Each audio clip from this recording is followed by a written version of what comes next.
In a vast space which was not divided at all, that's right, an infinite space, two great energies collided with each other, giving existence to a powerful warrior of a peculiar appearance, since all his hair was a silver color, as on his body red marks covered him.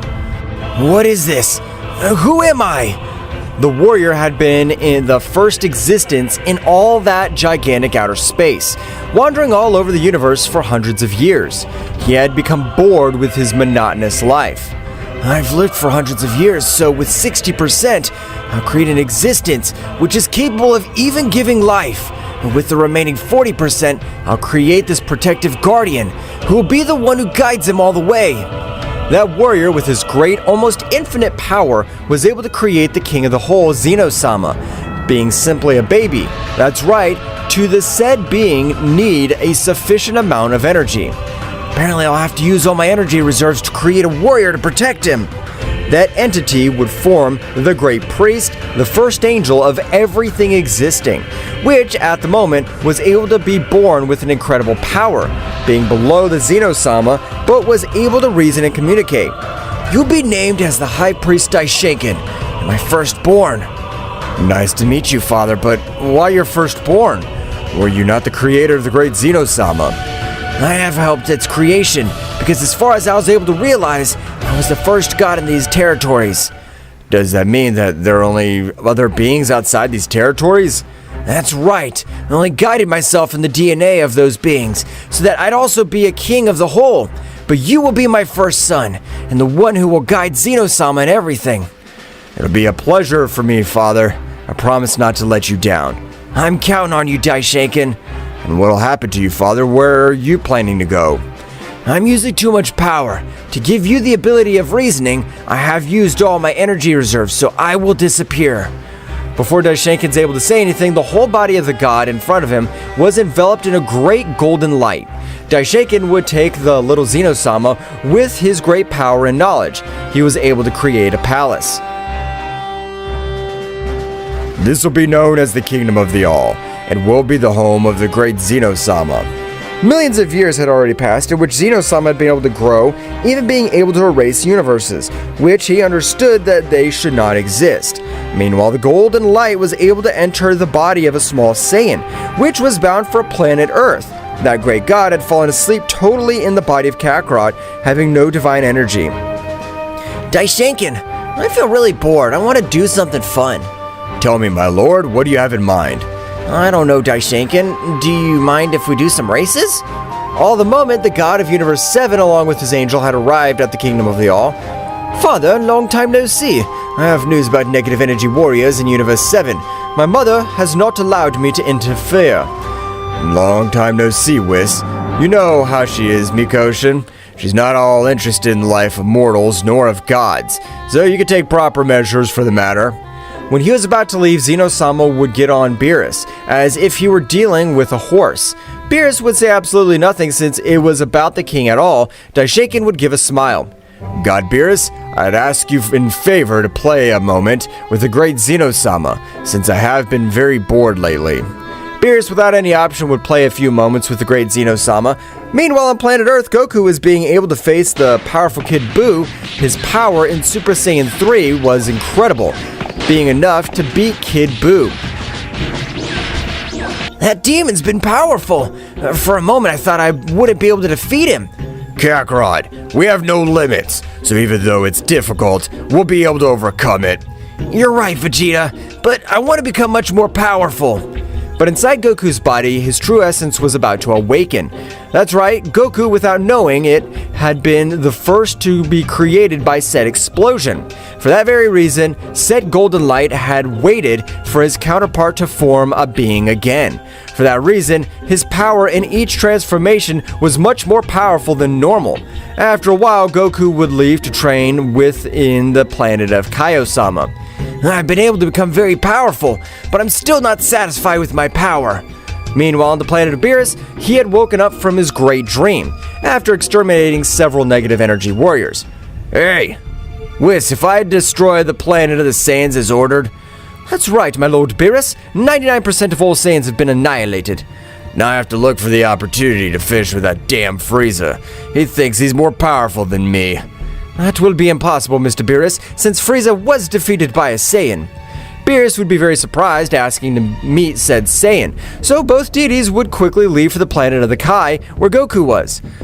This is bad. It's really bad. I feel like the power of Beerus, it's heading towards this place. What's wrong with you, Kai? I can tell how upset you are. But at that moment, two beings would arrive on the planet, leaving Goku a little amazed since he wasn't able to perceive the power of both subjects. Nice to meet you, Saiyan. Is it true that you defeated the mighty Frieza? That's right, I was able to beat Frieza. I want you to have a confrontation with you. I want to prove what is the limit of all your power. It'll be my pleasure to know that you're a god. Without trusting himself, Goku would access the Super Saiyan 3, with which he would begin his attack against Beerus. But it would be in vain, since Beerus was able to dodge each of his blows. Damn it, don't underestimate me. Goku would raise his power to the maximum, which left Whis and Beerus a little surprised. Goku was a few centimeters away from reaching Beerus' face, but the god with great dexterity was able to dodge him. Defeating this Saiyan with 10% of all my power will not be possible. I'll have to release 15% of all my power. Beerus, by releasing 15% of all his power, with an accurate blow to the neck, was able to knock him out of combat. A greeting, KO. We'll see each other next time. Now we'll have to leave to planet Earth. On the planet Earth, the god Beerus would also arrive and search for the Super Saiyan God, but finding absolutely nothing, he would face the Z Warriors. Being in vain, Beerus, being about to destroy the Earth, was able to feel the power of a god. That's right, Goku had been able to access the state of a god because inside lay the essence of the first divine being of all that territory. This is strange. The essence emanating from that Saiyan is incredible. It even seems to overcome the power of Lord Beerus. So, you were just hiding her true power. I don't know how I have this power. Only feeling cornered and knowing that you were going to destroy Earth, this power flowed all over my body. Okay, let's stop talking. Fight against me. So it was as both warriors began with their great battle, in which Beerus would use 50% of all his power, being impossible to face the Saiyan, which was dominating the power in its entirety. That's right, the power of Goku was able to overcome 50% of the power of Beerus. Is that all? I thought the God of Destruction would be much more powerful than this. So you're very confident. Now I'll use 100% of all my power to check if you're able to keep up with me. Beerus would begin to expel 100% of all his power, while Whis had placed a powerful barrier throughout Universe 7. Beerus' power seemed to have no limit, while a large purple explosion could be observed by Beerus. I'm ready, Saiyan. Me too. Despite the fact that Goku had his guard up, he was not able to dodge or block a powerful blow, which had been able to leave him almost out of combat, because the power that Beerus had used in that blow was capable of destroying half of the entire Universe 7. That blow wasn't normal. They can't fool me, that blow is extremely powerful, and Kakarot's body was able to resist it. Goku at the time, he would begin to receive a brutal beating, and despite possessing the regeneration of the Super Saiyan God, Beerus' attack even surpassed his regeneration. Beerus in one blow would send him to a few mountains. Is that all you wanted me to use as 100% of all my power for? I must confess, you are powerful, but to face a god, you still don't have the required level. I'm not defeated yet, I can still keep fighting. Goku was able to get back to his feet with great difficulty, but the imposing god to the maximum of his power was able to knock him out again with a single blow to his stomach, with which he was able to make the Saiyan spit out too much blood. That's all for the moment. Let's whiz. Both deities would go to their planet while Goku would put on a recovery machine, so that he would be able to heal all his wounds. However, inside all his energy, his true essence was about to awaken. Meanwhile, in the Kingdom of the Whole, Daishinkan was very thoughtful. What happened to my father's existence? I'd like to see him for what I've become. I know he'd be very proud of me. Thus, several months had passed in which Daishinkan was thinking about his father, while Zeno-sama was very thoughtful about organizing a great tournament between all the universes. Daishinkan, I want you to organize a tournament between all the universes to be able to realize who's the most powerful universe and which we can improve. That seems like a great idea to me, great Zeno-sama. I'll inform all the gods of this decision very quickly. Daishinkan quickly was able to inform all the other gods of destruction, so the whole Universe 7 already had his team made. However, Goku, thanks to the training he had received from Whis, was able to connect with his essence much more, even remembering several things from his past life. This is amazing! Despite being left without any divine energy, my technique worked! I'll be able to see everything that has happened in these millions of years. Goku, you're the most powerful warrior in the entire Universe 7.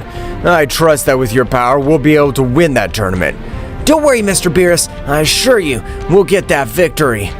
Okay, you can return to planet Earth, as the tournament will be held in about 2 weeks, so you can train or spend with your relatives. I want to unlock all my true essence. I'll leave to the Room of Time. Goku would leave to continue with his mental training, and the Habiticon of Time, in which he was able to take advantage of time in a better way. Goku, while he was meditating, was able to unite his essence in 95%. That's right, he only lacked 5% of essence. I don't think that joining my divine essence would be so complicated, but I'm already very close to achieving it. But in order to not stress out, I'll physically train too. Goku would start training, being able to achieve the perfect Ultra Instinct. That's right, despite possessing the essence of an ancient god, he was never able to know the Ultra Instinct. How strange this state is, but I feel much lighter, and even I feel that I could dodge any attack. To spend 3 years in the Room of Time, Goku would come out with his clothes totally worn out, but his power had grown in an incredible way. I've been able to merge my essence in 98%, and I'm satisfied, but I know 2% will find the kingdom of the whole. Goku had left the Room of Time with an incredible power, and remembering most of his life as the first existence of everything created. I'm not sure if I had children or not. That's the last thing I need to remember. Hey, Bug, where'd you get to? I went to train in the time room again. I wanted to perfect a few techniques to win the tournament. I'm not gonna stay behind your power. Rest assured that the least thought day I will surpass you, Kakarot. I'm not gonna let that day come, Vegeta. I want to be the most powerful Saiyan. Meanwhile, on the planet of Beerus, he was very confident because Goku, on this occasion, was even able to defeat him. We'll take the victory of the Tournament of Power since Son Goku's power knows no limits. Mr. Beerus, you better not get complacent, as there may be some warrior more powerful than Mr. Goku. No, Whis, you're wrong. That can't be possible, because if there is someone with that power, he must even be more powerful than his god of destruction. Just like Mr. Goku, there must be warriors in other universes who also overcome the power of their god of destruction. Don't say stupid things, Whis. It's extremely difficult for a mortal to reach the divine ground, and much more complicated to overcome his god. Ho, Mr. Beerus, the only thing I have a feeling is that we will have big surprises in the Tournament of Power. All the other universes were training, others enjoying with their loved ones. That's right, since all the universes had the knowledge that in case of losing, they would be completely eliminated.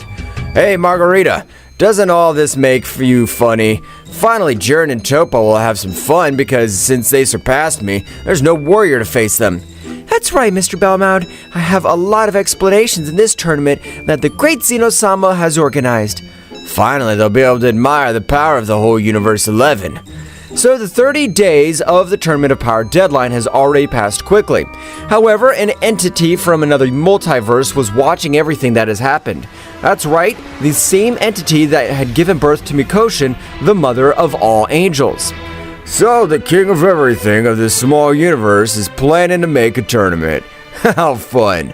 But I want them to become much more powerful so I can absorb them. The new entity was the first god of the multiverse too, that is, the multiverse that was on the side. That's right, millions of years ago, space was so gigantic that no matter how much the first existence, known as Kakarot, investigated, he was not able to find other life forms, only observe one life form, which ruled everything very distant from him. For that reason, I created Zeno-sama with his help, while Ryuk created Mikoshin so that the couple with Daishinkan. In about 2 to 3 million more years, all these warriors will be powerful, and my power will increase in an incredible way. Meanwhile, Daishinkan had built a track for the Tournament of Power, in which all the warriors of the 12 universes would participate. But when Universe 7 arrived, an incredible pressure was felt all over the environment. That's right, the warriors of this universe possessed unreal powers. The power of the whole team of Universe 7 exudes is amazing. Apparently, they will be the ones who will get the victory.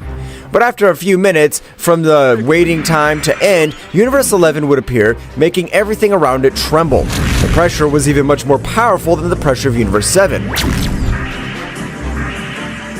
What's this pressure? Universe is that emanates all this incredible pressure? I warned you, Mr. Beerus. Apparently, in one universe, a warrior has also been able to overcome his god of destruction. The power that I can feel that warrior exudes is amazing. No, I'm wrong. That duo is the one that exudes all that beastly power. Goku would approach the warriors of Universe 11, but an incredible pressure would collide when both were extremely close.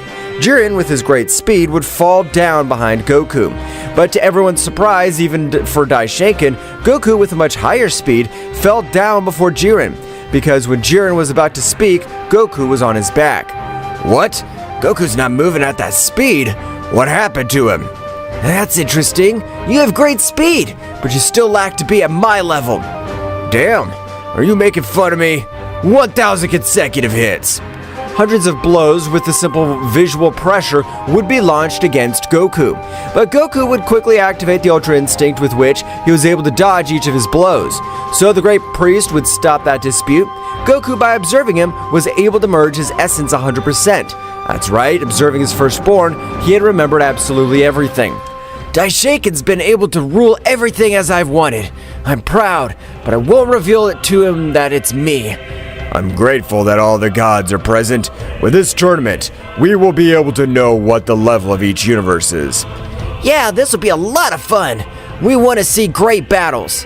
Haha, the little Zed apparently hasn't fully matured yet. This tournament has no case. The only competent warrior seems to be the warrior of Beerus, but he'll not stand a chance against the true power of Jiren.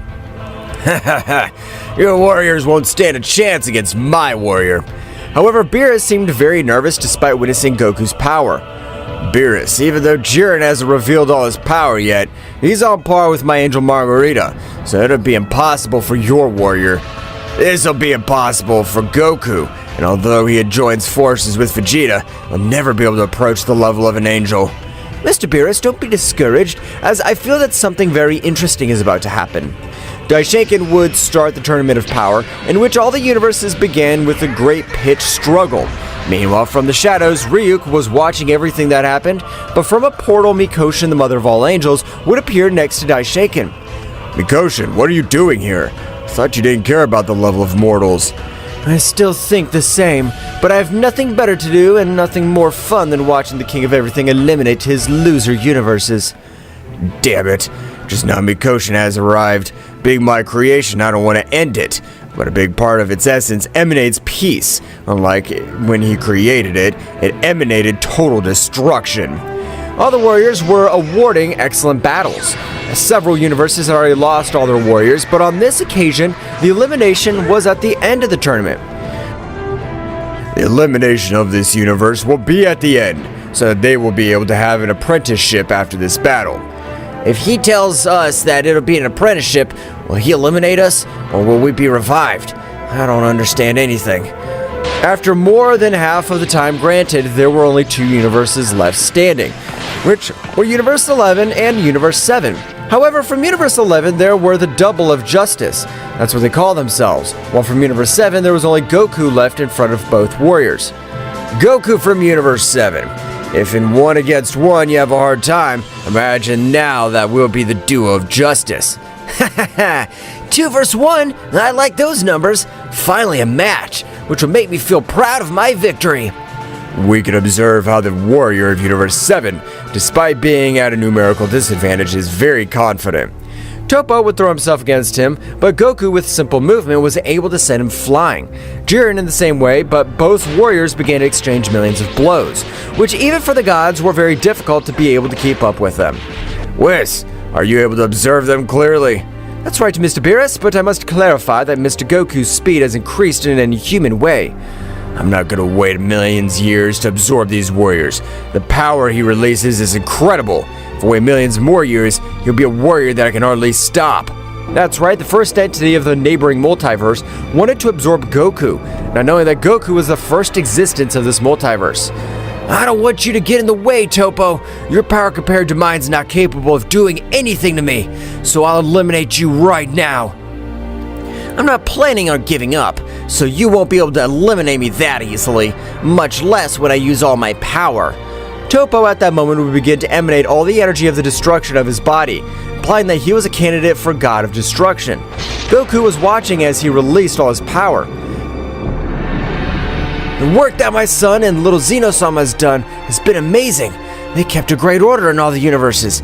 I'm glad to know that.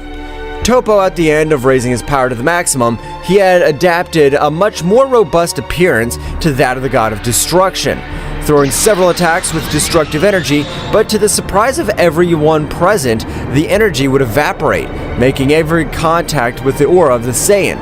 It's a pity that my energy is much more destructive and chaotic than that of a God of Destruction. So yes, I'll eliminate you. Goku, as if for a flash, would grant him a single blow on his abdomen, which made him spin everything. That's right, the blow carried an otherworldly force, so much that he was able to knock out Topo while falling off the platform. I can't believe what I just saw. How does that Saiyan have that power? Not even the destructive energy was able to do something to him. I don't really know how I even trained Son Goku has all this power. He never showed it to possess that power when he was training or fighting with me. Mr. Beerus, you better not get so excited, since apparently Mr. Goku's still not fighting with all his power. Don't say stupid things, Whis. Goku can't raise his power anymore. That'd be crazy. Jiren would begin to expel all his power with which towards shaking everything around him. Apparently, the statement made by the God of Universe 11 Bellmount was about his warrior was correct. Jiren's power is on par with the power of an angel. Jiren's power, after 2 minutes of increasing, would cause a huge explosion, from which Jiren could be observed at 100% of his full power, while the pressure emanating from his entire body even affected the spectators who were in the stands. Goku, are you really able to cope with that gigantic power? I can tell that you have a gigantic power. Thanks to the battles I've had in this tournament, I've been able to completely master it. So watch. Goku would likewise begin to raise all his power, while his hair began to turn a bright silver color. And the pressure was also very suffocating. After only 1 minute of raising his power, Goku could be seen with silver-colored hair, while his imposing was felt throughout that platform. This is incredible. We've witnessed the power of 2 of the most powerful mortals in the 12 universes. All the gods would stand up, being able to feel the pressure and realize the state of the Saiyan had reached. Son Goku has been able to reach the Ultra Instinct. This is something that I'm not able to assimilate. Even a god has a hard time reaching such a state in total equilibrium. Goku, with a very serious look, would observe Jiren, who in a blink began to release the most destructive battle. This time, even the angels had a little difficulty keeping up with the rhythm of the battle. The battle that is being unleashed is incredible. The power of both subjects is amazing.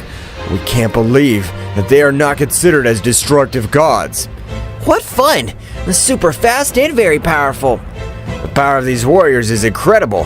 What makes them really special are their genetics, because only 200 years to be able to achieve those powers is absurd. I can't believe that mortals have all that power.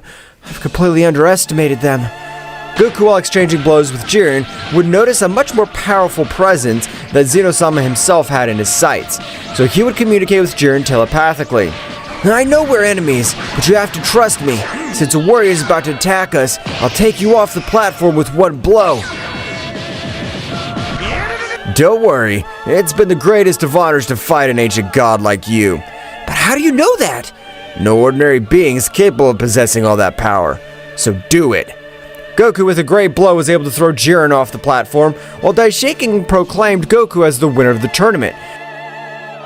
A gigantic power would shake everything existing, making even both priests fall to their knees to the ground. What is this? Whose power is this? Divine Seal. Activation! A very powerful seal was able to encapsulate the great Zeno-sama, while Ryuk released his power in a great way. But on the platform, an equally gigantic power would be released. That's right, the power of Goku, the first being of the multiverse, was making all existing. An extremely gigantic power has been released from Goku's body, a power which did not lose against the power of Ryuk, the first created being of the neighboring multiverse, which would leave him very surprised because a mere mortal was able to access those chilling scales of power. Even both priests were speechless. How is it possible that a Saiyan has all that power? Although I'm releasing all my power to be able to withstand the pressure, my body hurts too much. Its power's on another level. Well, what do we have here? I'm surprised that being a simple mortal who does not have even 200 years of training has all that power. But I appreciate that you're so powerful, since you were part of my... Ryuk with a great speed would approach Goku with the intention of giving him a big blow, but Ryuk's simple speed would deform the entire space. Being a few centimeters away, Goku was able to move with great agility, which surprised Ryuk, even everyone present. Mikoshin, were you able to see anything? I wasn't able to even see how I dodged Ryuk's punch. No, Daishinkan, I wasn't able to see anything, but it's a shame for me that my creator wants to absorb this mortal. I imagine how you must feel. But despite being a creation of Ryuk, you have a much purer heart. I know that with the passing of the millennia, you will be a high priestess. Swords of the divine underworld! Two large swords were coming down quickly towards Goku, who would be watching them intently. An attack too giant to be so weak. That's right. Goku was able to stop each of the swords with only one of his fingers, which left Ryuk amazed. What are you? You can't be a mere mortal. Because even among the divine creators, I'm not a weak warrior. My power is in the ranking of the three most powerful divine creatures. Haha! If you're in the rank of the three divine creators, I should be the king of you, since this is nothing to my authentic self. I never thought that I would have to use so much more power, and my body supports. So feel the power that goes beyond a divine creator. Ryuk would begin to expel an amazing power. Even thunderstorms were forming all over the place. This implied such incredible power that Ryuk was able to release. Hell, I won't be able to finish off this warrior just with this transformation, which they called Ultra Instinct. Goku, you better get going. I don't know where you got that power from, but let's reorganize to fight this warrior. That's right, Mr. Goku. It's the best we can do, since nothing and no one will be able to face this warrior. Mr. Goku, I can tell that you have an incredible power. Mikoshin and I will give you the necessary time so that you can escape from this place. My little Daishinkan, you've grown too much. I'm very proud of everything you've achieved and the power you possess. You've done a great job taking care of the little Zen. This is impossible. Maybe are you... A huge explosion was created all over the place. That's right, Ryuk had raised his power to the maximum, with which even his aura was destructive. Are you planning to deal with me with that poor battle level? I'll finish you in one blow. You're not worthy to observe my transformation of Heavenly Emperor, but I'll grant you the pleasure of observing my transformation of Infernal Prince. Ryuk understood absolutely nothing of Goku's words, so he began to laugh. Even his simple laughter caused great havoc through the 12 universes, but his smile would always change to an expression of terror, realizing how Goku's power began to increase in incredible ways. That's right, the power that Goku was releasing even would leave both priests very surprised, which the pressure did not allow them to even move. There is no doubt, this is the essence of my father, my creator. How the hell are you saying this? What do you mean that this simple mortal is the first being of this entire universe? Don't say stupid things. I'm sure of what I'm telling you, Mikoshin. I don't know how he's been able to live in the body of a mortal, but I'm surprised by the power he possesses. Goku's entire body would turn a silver color, as would his hair. While his musculature had increased a little, the new appearance that Son Goku had achieved was the appearance of an extremely terrifying being. What kind of transformation's Kakarot using? I have no idea, Mr. Vegeta. You have not registered any transformation of that style. Has Goku always been hiding all his power? All the gods were not able to assimilate the power that, according to their perspective, a mere mortal was able to obtain. The power of the first being of this multiverse is amazing. I can't believe it. I'm sorry for the delay, but I'm not used to accessing 78% of all my power. You don't want to play with me. It must be all your power, so to speak up now. Who the hell are you? You a warrior from another universe? After all, you will die in this place, I'll tell you. I'm the first being just like you, but the difference is that I'm from this universe. No, No, damn it. This is tasteless joke. It was said that the creator of this multiverse lost his life to the creator of his son, the Daishinkan, and helped with the creation of the King of All. Then I realized that you have been well informed, for part of you are right, but I was able to use a celestial technique which allowed me to reincarnate. I don't care if you're creator of this multiverse. With a body that's simple mortal, you must not have enough potential to defeat me. I'll finish with you. Ryuk, not caring that in front of him, he had the creator of this multiverse, launched himself against him. But great was his surprise when Goku, with a simple glance, made him fall to the ground, and all his bones were completely destroyed. But Goku would realize that all the other gods, angels, and even the priests were suffering due to the pressure. I'm so sorry. I'm still not able to completely master my power. Goku would create a huge barrier in everyone present, who were able to move at will. I can't believe this. Son Goku is a being that has created the whole universe. This means that his position is even above Zeno-sama. I have disrespected him, but I don't want to die. Whis, help me please. Calm down, Mr. Beerus, as Mr. Goku seems to be the usual one, only he has revealed this incredible news to us. Everyone was surprised when both began to fight, but their fight would not stay only in the realm of nothing. Since they had moved through all the 12 universes at extreme speeds, with one big blow they were able to create a space-time gap which had sent them to the multiverse of Ryuk. And in the same way, in his multiverse, hundreds of planets were destroyed. However, Ryuk's power had increased considerably. Ryuk would throw a large sphere of purple energy, so both had taken. I don't know if this is because of fate, but we're now in my multiverse, so I'll be able to use all my power. Because being in your multiverse, I wasn't able to release it, and that's what'll happen with you. You'll not be able to release all your power not being in your multiverse. Ryuk, as if it were a flash, would be placed on Goku's back, which had been carried a powerful blow.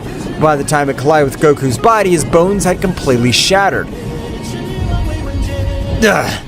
Have you made your body much more resistant? Seems as if it struck the most powerful steel of all the multiverse. It's a pity that your stupid rule doesn't work with me, because as I told you before, I wasn't using all my power.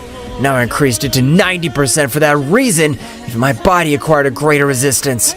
Ryuk would feel the real terror going through his body, because despite not showing it, he was trembling, because the power that Goku released from his body was incredible, and when Goku released 90% of his power, the pressure that emanated made him completely retreat. It's just a Goku game. I don't think you took it seriously.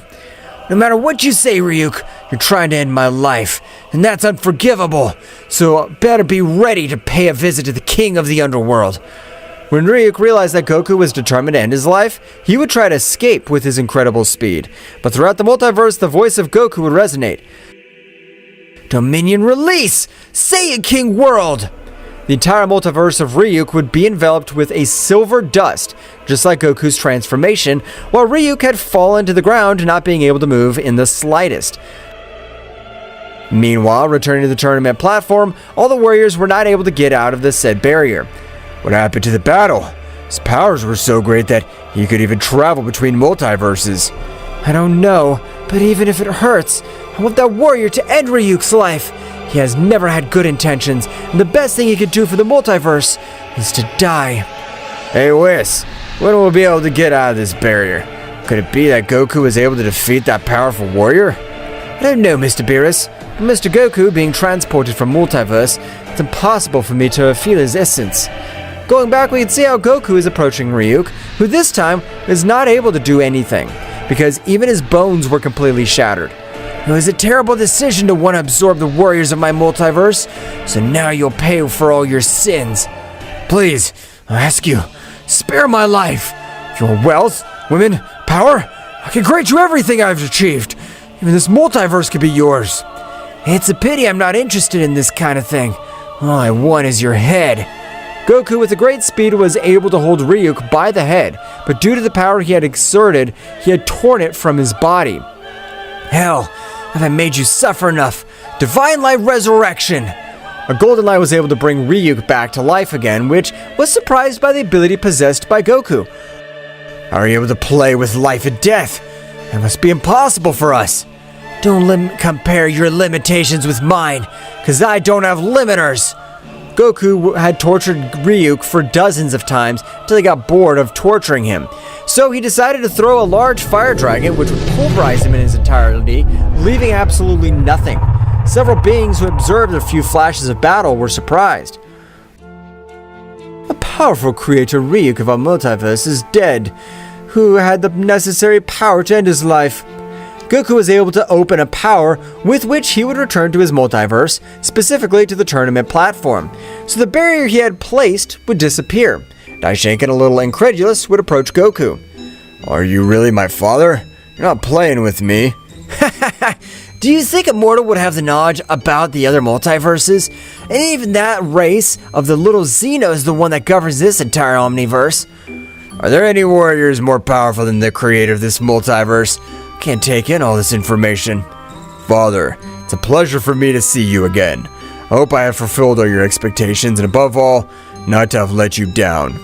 Goku would return to the imperfect Ultra Instinct again, so he'd observe Daishinkan. My son, you've achieved more than I even thought. I'm proud of you. As far as I can tell, I have 12 grandchildren. Sorry for my disrespect. I present to you my 12 children, and likewise to my wife, Mikoshin. Mikoshin, you're a creation of Ryuk, but I'm asking you, don't you have a problem with him ending up being your creator? Of course not, since in his heart there was only the ambition to become more powerful, but in order to absorb many warriors, since he detested training. I understand, but despite all this, we'll have to keep training much harder. As you order, Goku-sama. I don't want to be treated with respect. Since I'm immortal and Beerus, don't worry, I'll be a normal warrior from Universe 7. As you like, Goku-sama. You don't need to be so formal, Beerus. Goku, with his great power, was able to completely annul the seal that Ryuk had placed on the king completely. But when he deactivated it, they realized how Zeno-sama is completely asleep. Meanwhile, in a very distant place, a powerful warrior sitting on his throne would realize how the power of one of the creators of the multiverse had disappeared. So, someone has enough power to take down Ryuk, the creator of one of the multiverse. This will be very interesting. An extremely powerful being was watching everything that happened, while everything around him froze. That's right, this being was also part of this divine creators. The second most powerful god named Kyowa. While taking several steps, everything around him froze. Even beings died because they were not able to withstand that icy pressure that was released from his entire body. One of our own has died, but it was Ryuk, so I'm not interested in the least because with his death, the power that is distributed among us divine creators will increase. Kyowa seemed to be very relaxed since the law of that world was unbreakable, since every time a divine creator was eradicated by a warrior to maintain order, the power of the divine creator was distributed in the three most powerful divine creators. But this time it would be all the contrary, since Kyowa, who had been able to realize the death of Ryuk, remained waiting for 5 days, in which absolutely nothing had happened. The hell is wrong with this damn law of this world? Am I not in the rank of the three most powerful divine creators? This is crazy. The second divine creator at a great speed would enter the palace of the first divine creator, who with a very serious look seemed to be waiting for him. Kyowa, I think I know the reason for your visit. I'm also very surprised that I haven't received some of Ryuk's power. And how are you able to tell me that so relaxed? Someone is taking from us what rightfully belongs to us. We have to put an end to that garbage. I agree with you, but we can't rush because in case the guy has absorbed Ryuk's power is much more powerful, he will tear us to shreds. No, he can't face two divine creators together, so let's go right now. Damn it, Kyowa, stop thinking like a simple child. You have to have a calm mind so that we'll be able to solve this. But all over the place, that's right, even all of the other creators of each of their multiverses began to feel great rumblings. Just like both divine creators, the power that was being released was unreal. So much so that the pressure that was falling on everything was able to crush them, even the divine creators. It was difficult for them to stand. Of whose is this power? I feel like this authority is trying to bend me. Meanwhile, the multiverse of Kakarot, being considered the supreme divine creator, only below the beings of the Zeno-sama race, however, these beings belonged even to another dimension of power. A great sphere of destruction would collide with Goku's body. Everyone present was surprised, as was Goku, who was trying to free himself from all that energy. I recognize this energy. It's Ryuk's, but if I was able to end his pathetic life a few hours ago. In the Kakarot multiverse, only a few hours had passed due to the dilatation of the temporal space, while in other universes, days, months had already passed since Goku's body, instead of rejecting all the power of Ryuk, would begin to assimilate it, which Goku would quickly realize. Goku absorbing all the power of the third divine creator, his fur as in the beginning created the multiverse would become present, while all his power was able to kneel everyone else. Even his power was so much that the other multiverse creators were able to perceive it. Renga, there's no doubt about it. That warrior, he's the one who absorbed Ryuk's power, and he's absorbing it right now, so we can stop him. No, Kyoa, we have to be much more strategic, because if we attack him without knowing anything about him, we'll be completely annihilated, so we must do it having a plan. Damn, I hate this. Ryuk's bastard power has to be ours. Now we'll have to summon a new divine creator. It is the best, because it's only two of us that face that warrior. We'll hardly be able to get out alive.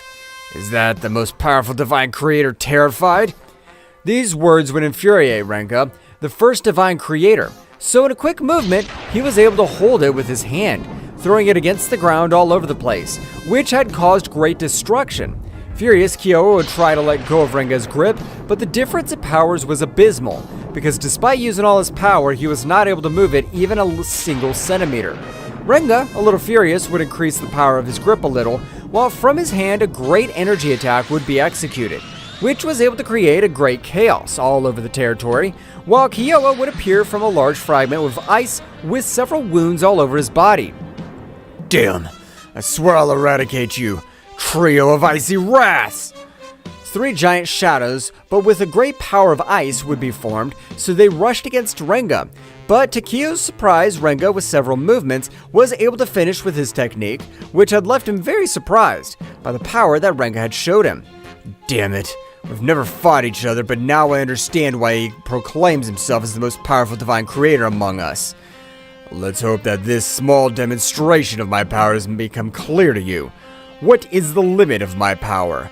And what I do not intend to let you disrespect me. Did you understand? Kyoa, swallowing his pride, would affirm that was said by Renga. Now, get out of my palace. I'll give you the information of when we will go to that warrior, and I hope you're ready to use all your power.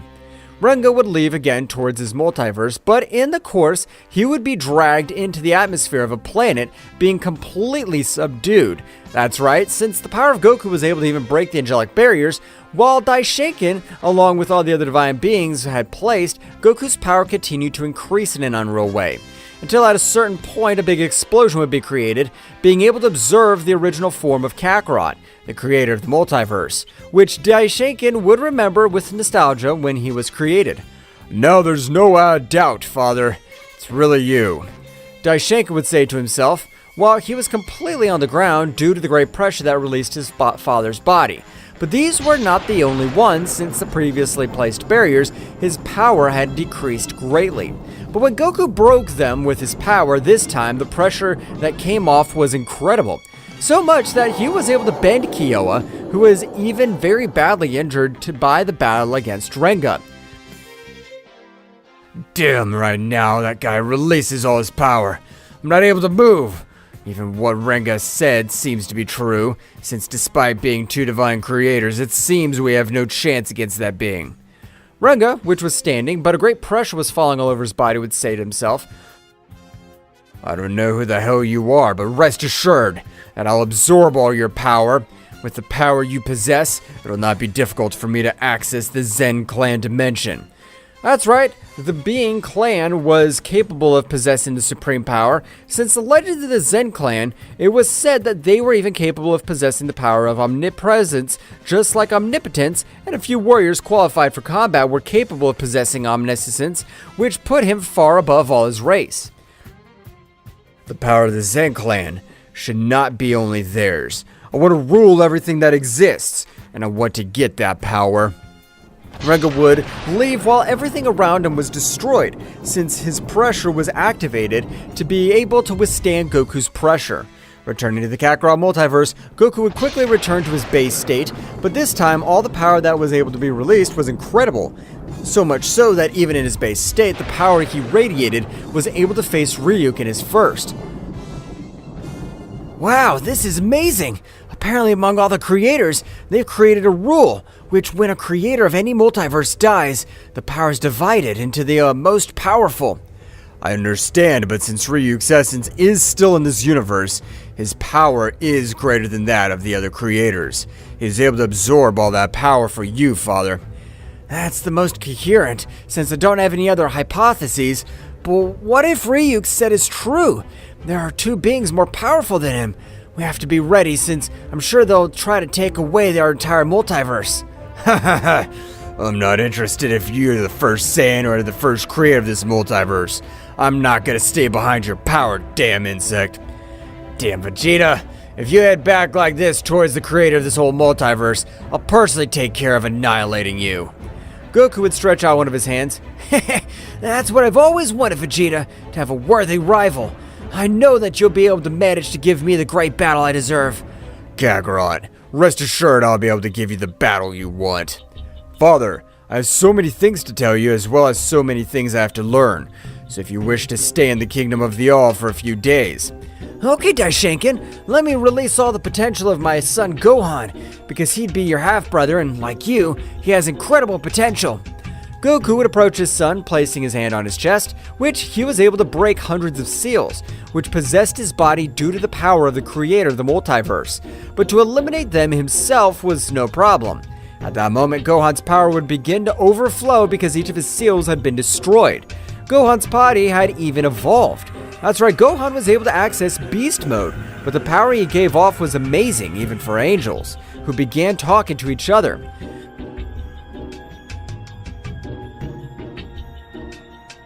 The power of Gohan is incredible, but what if we understand is correct? That means that Gohan would be our uncle, or am I wrong, Father? You're not wrong at all, Whis. As Gohan's being my father's son, I'd likewise being his son, we'd be brothers. So Gohan would affirmatively be his uncle. Thank you, Father. The power you've released has been incredible. I can't believe it. With this power, I'll be able to protect the whole Universe 7. Hey, Vegeta, you also have a very old seal, but that seal's specifically for the Saiyan race. But if you want, I can remove it. I hate to admit it, but I want you to remove the seal that possesses my body, to be able to increase my power in a much more effective way. Goku was able to release the seal that had been granted to the Saiyan race, but Vegeta's power had not been able to be released, like Gohan's power. As you're not my son, you'll have to train to unleash your full potential, but this time you'll be able to increase your power about 20 times faster than before. Ha ha ha! Get ready, damn insect, as I'll be able to give you the beating of your life. I hope so, Vegeta. Don't let me down. You may withdraw. Gods and angels, the tournament of power has ended. Giving the victor to Universe 7. All the gods would leave to the respective universes, while Goku, along with Daishinkan and Zeno-sama, had headed towards the palace that Daishinkan had created millions of years ago. Father, I hope that you're proud of how I've guided the king of all Zeno-sama, and that you're also proud of how powerful I've become. Without knowing the future, I was already proud of you, son. I could tell that you're very powerful, and you've been able to get a big family together with Mikoshin. About that, Father. That's right, the only thing that Mikoshin is even more powerful than me. That's no problem, Dai. Since now that your father's returned, he'll take care of training you and that you're able to get a new power. It's okay, Father. I plan to make an effort in this great training that you want to grant me. Okay, Daishinkan. So I want you to be prepared, as I'll use the transformation of the Celestial Emperor, and you'll have to be able to defeat me. But Father, it's impossible for me, because with that transformation, he's always able to beat Ryuk. You have to have confidence in yourself, as even I believe in you, Dai. Goku would begin to access his transformation of the celestial power, so again his entire body would turn silver, as his musculature grew in the same way, and his appearance was even capable of intimidating the most formidable warrior. I hope you're ready, Dai. Of course, Father. I'll still release all my power. Daishinkan would expose all his power to be able to stand up to his father. Meanwhile, the Divine Creators were devising the perfect plan to wrest all the power from Son Goku. Renga, the most powerful Divine Creator, was thinking of the perfect plan to be able to end the life of the warrior who was able to keep all the power of Ryuk. It's time to go to the Demon Emperor. It's a risky thing, but I have the confidence that both warriors will be on the verge of death, so I'll be able to give the final blow to both. Renga would quickly create a pentagram from which a large red light would rise into the sky, while upon arrival, thousands of golden energy attacks were directed to each of the creators of their respective multiverse. That's right, it was a message in very ancient runes, which were only understood by the creators of the multiverse. My brothers, I know we have never helped each other in anything, but this is life or death. A being who even possesses the power to rival the Zen clan is on the loose, so we plan to free the Demon Emperor. That message had been received by all the creators. The face of several of them was of terror, while Kyoa's face would draw a big smile. Damn, Worm, you beat me up, but I know what you're up to, so count on me for whatever.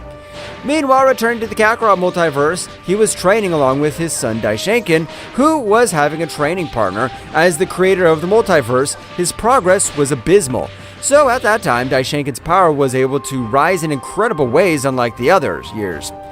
Father, this training is amazing. I even feel how my power is hidden is being released. I'm glad to hear that, Dai. Then I'd better go back to my base state since this transformation gives me a horrible appearance. Goku would return to his base state, so he'd move towards his son. My son, you have become very powerful, but I belong to Universe 7, and I have to come back since I want the gods to become very powerful. I understand, Father. Don't worry. I'll continue to strive every day to make you feel proud of me. Daishinkan, since the day I believed you, I've been proud of you. So you don't have to worry. Goku would quickly disappear from the place, arriving in a matter of seconds to the planet of Beerus.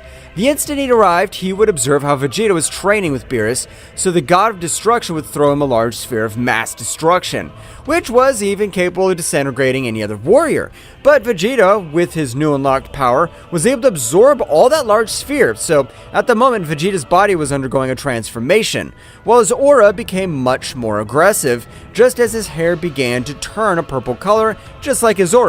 From a great roar of Ozaru, the aura would spread throughout the planet of Beerus, being able to observe Vegeta's new appearance. I must thank you, Kakarot, because without your help I wouldn't have been able to master the full power of God of Destruction. And I can see how you reached a new level, but do you think you have the necessary power to give me a good battle? We'll only know until we check it out. Both warriors at incredible speed began to exchange hundreds of blows, with which they even cracked the same dimension in which they were. This is amazing! Lord Vegeta's power has been raised in a surprising way. Apparently, even we angels have to choose to train. That's right, Whis, because even angels can be reached, if all of us strive every day. Mr. Goku, since when have you been here? I wasn't able to feel your presence. Since Vegeta was able to achieve his new transformation. They both kept watching as the battle went on, but at a certain point, Goku's gaze would change drastically. Whose power is this? By his trajectory, I could tell that he's heading to this place. If he continues with the speed he has, he'll arrive in 5 minutes. But a big shadow of his sword was able to thrash him, making him fall hard, even being dragged by a large stretch of the planet. You're wrong. It wasn't taking 5 minutes, but you were careless. Now I'll finish with you. The new warrior named Fiachi, which seemed to be the mutation of some warrior, since he only had one eye, as well as the power he emanated, was incredible. Mr. Goku, are you alright? Whis would try to pounce against the new enemy, but it was impossible for him, since throughout the 12 universes, an incredible pressure was able to bend everyone, even the great priest Daishinkan. What's going on? I can't move. I'm sure this warrior is looking for my father. I've come to his aid. Daishinkan, no matter how much effort he made, it was impossible, since the pressure of that warrior was on par with the divine creator. Returning to the planet of Beerus, this is the matter of seconds, seemed to be of the same underworld, since only volcanoes and total destruction could be seen. Beerus and Vegeta likewise were not able to move. From the hole, a great light could be seen. That's right, Goku had accessed the perfect Ultra Instinct. Ah, damn, that hurt me too much. Who do you think you are? As far as I can tell, Ryuk's death has brought several problems. Goku, as if he were a fiend, would begin to walk while from his whole body, fire radiated and healed the wound of that furtive blow. As far as I can tell, you've been sent by the creators of the multiverses. So, I want to see what you could do. Ha ha ha ha! For mere mortal, you have a very high ego. So I'll beat it down right now. Fyachi rushed against Goku at a great speed, which no one was able to follow. But everyone was surprised when they observed how Goku was still standing. But he had one of his hands stretched out. Fyachi had been sent flying, forming a huge crater.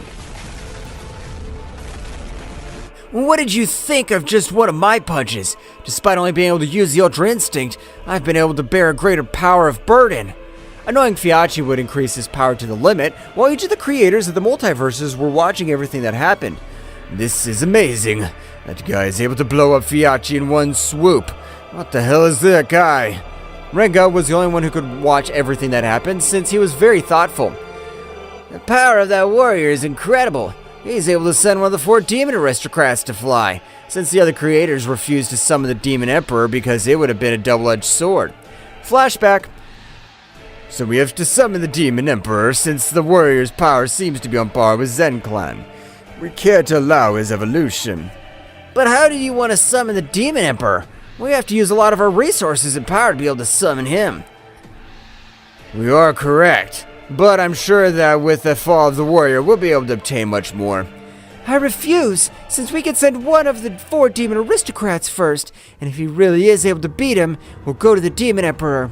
All the other creators agreed with the creator Cirrus, so they were able to summon one of the aristocrats. And a flashback.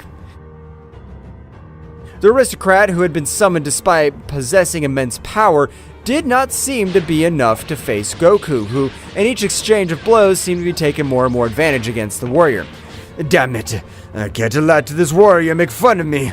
I've trained for billions of years, and this mortal, he won't be able to beat me. Fyachi, with too much anger, would pounce against Goku, but to his surprise, his punches on this occasion were even dark in color. That's right, Goku was using an advanced assassination technique, which consisted of poisoning his enemy by means of his own fists. Since you've arrived on this planet, you'd lost this battle, since you should never enter this territory. It's too late for them to save your life. What do you mean? I'm still able to carry on with this battle. I'm not defeated yet. Hahaha. It's a shame, but you'll serve as an example for everyone else who's watching this combat. Explosion of the Supreme God Saiyan! A big explosion would be created from Fyachi's body. That's right, the poisoning was so much that it had become a time bomb waiting to be simply detonated by his rival, which left each of the creators of the multiverse surprised, since only several of his bones had remained on the battlefield. You are watching all this. I hope you're ready, since I don't plan to leave any of you alive. Communication would be cut, so all the creators of the multiverse began to panic, and likewise Cirrus would communicate with Renga. Renga, you were right. Do everything you can to stop that guy. He was able to send the life of a demonic aristocrat without any difficulty. We'll have to bet everything. I had warned you from the beginning that Saiyan can't be a simple warrior, as we regret if we underestimated him. Renga, it's time that we don't matter if the creators disagree. We have to do it. We can't allow it. Don't worry, Kyo, as Cirrus has spoken for all the other creators, so we'll have all his support. Finally, an opponent which will make that miserable. Returning to the planet of Beerus, Goku quickly with his great divine energy was able to heal everyone present. And likewise, all the gods along with their angels and even Daishinkan had arrived on the planet of Beerus. Father, you're right. Of course I feel fine, Daishinkan. That guy was nothing to my power. Mr. Goku, but if this is the beginning of a war, we'll not be able to help you since your power is far above ours. Whis, you're wrong. All of us can become very powerful. We'll just have to trust in ourselves and give the best in each of our workouts. As Vegeta said, we can all become much more powerful, so I'm counting on you, as this will be the beginning of a great war. Meanwhile, in a place far away from everything existing, where only a few stars were able to be observed, both divine creators could be observed. Kyowa, I hope you're ready, since we'll be channeling of the energy, all while the other creators channel their power to you. I'm ready. I'm not going to surrender the power to any other creator. That power by law belongs to us. Both began to channel all their power, so from one moment to another, a gigantic claw would begin to take away all the power that Kyo was channeling from his other companions, while Renga began to recite some words in a very ancient language that this time even Kyowa was not able to recognize. But at the moment, the great claw would disappear from the place, while a portal would be formed all over that empty space. He was still not able to observe absolutely anything, but the pressure he felt on this occasion hinted at the incredible power from the guy who was about to leave. At the moment, a great warrior with white hair and an iron arm could be observed. But at the moment of the portal closing, all the pressure of the warrior would be released, with which he was able to bend all the multiverses. Even that pressure would reach the place where Goku was talking with all the other warriors. What the hell is this? I can't believe it! Even I'm not able to move freely. Sacred expulsion of energy! A large golden light was able to cover the entire multiverse so that the presence are not able to be affected by the great pressure that was unleashed. Father, whose pressure is that? I feel like she is able to almost take her life away from me. Despite having placed several sacred energy barriers, I haven't been able to contain the pressure of that guy. But who is he? I don't know if there's such a powerful warrior.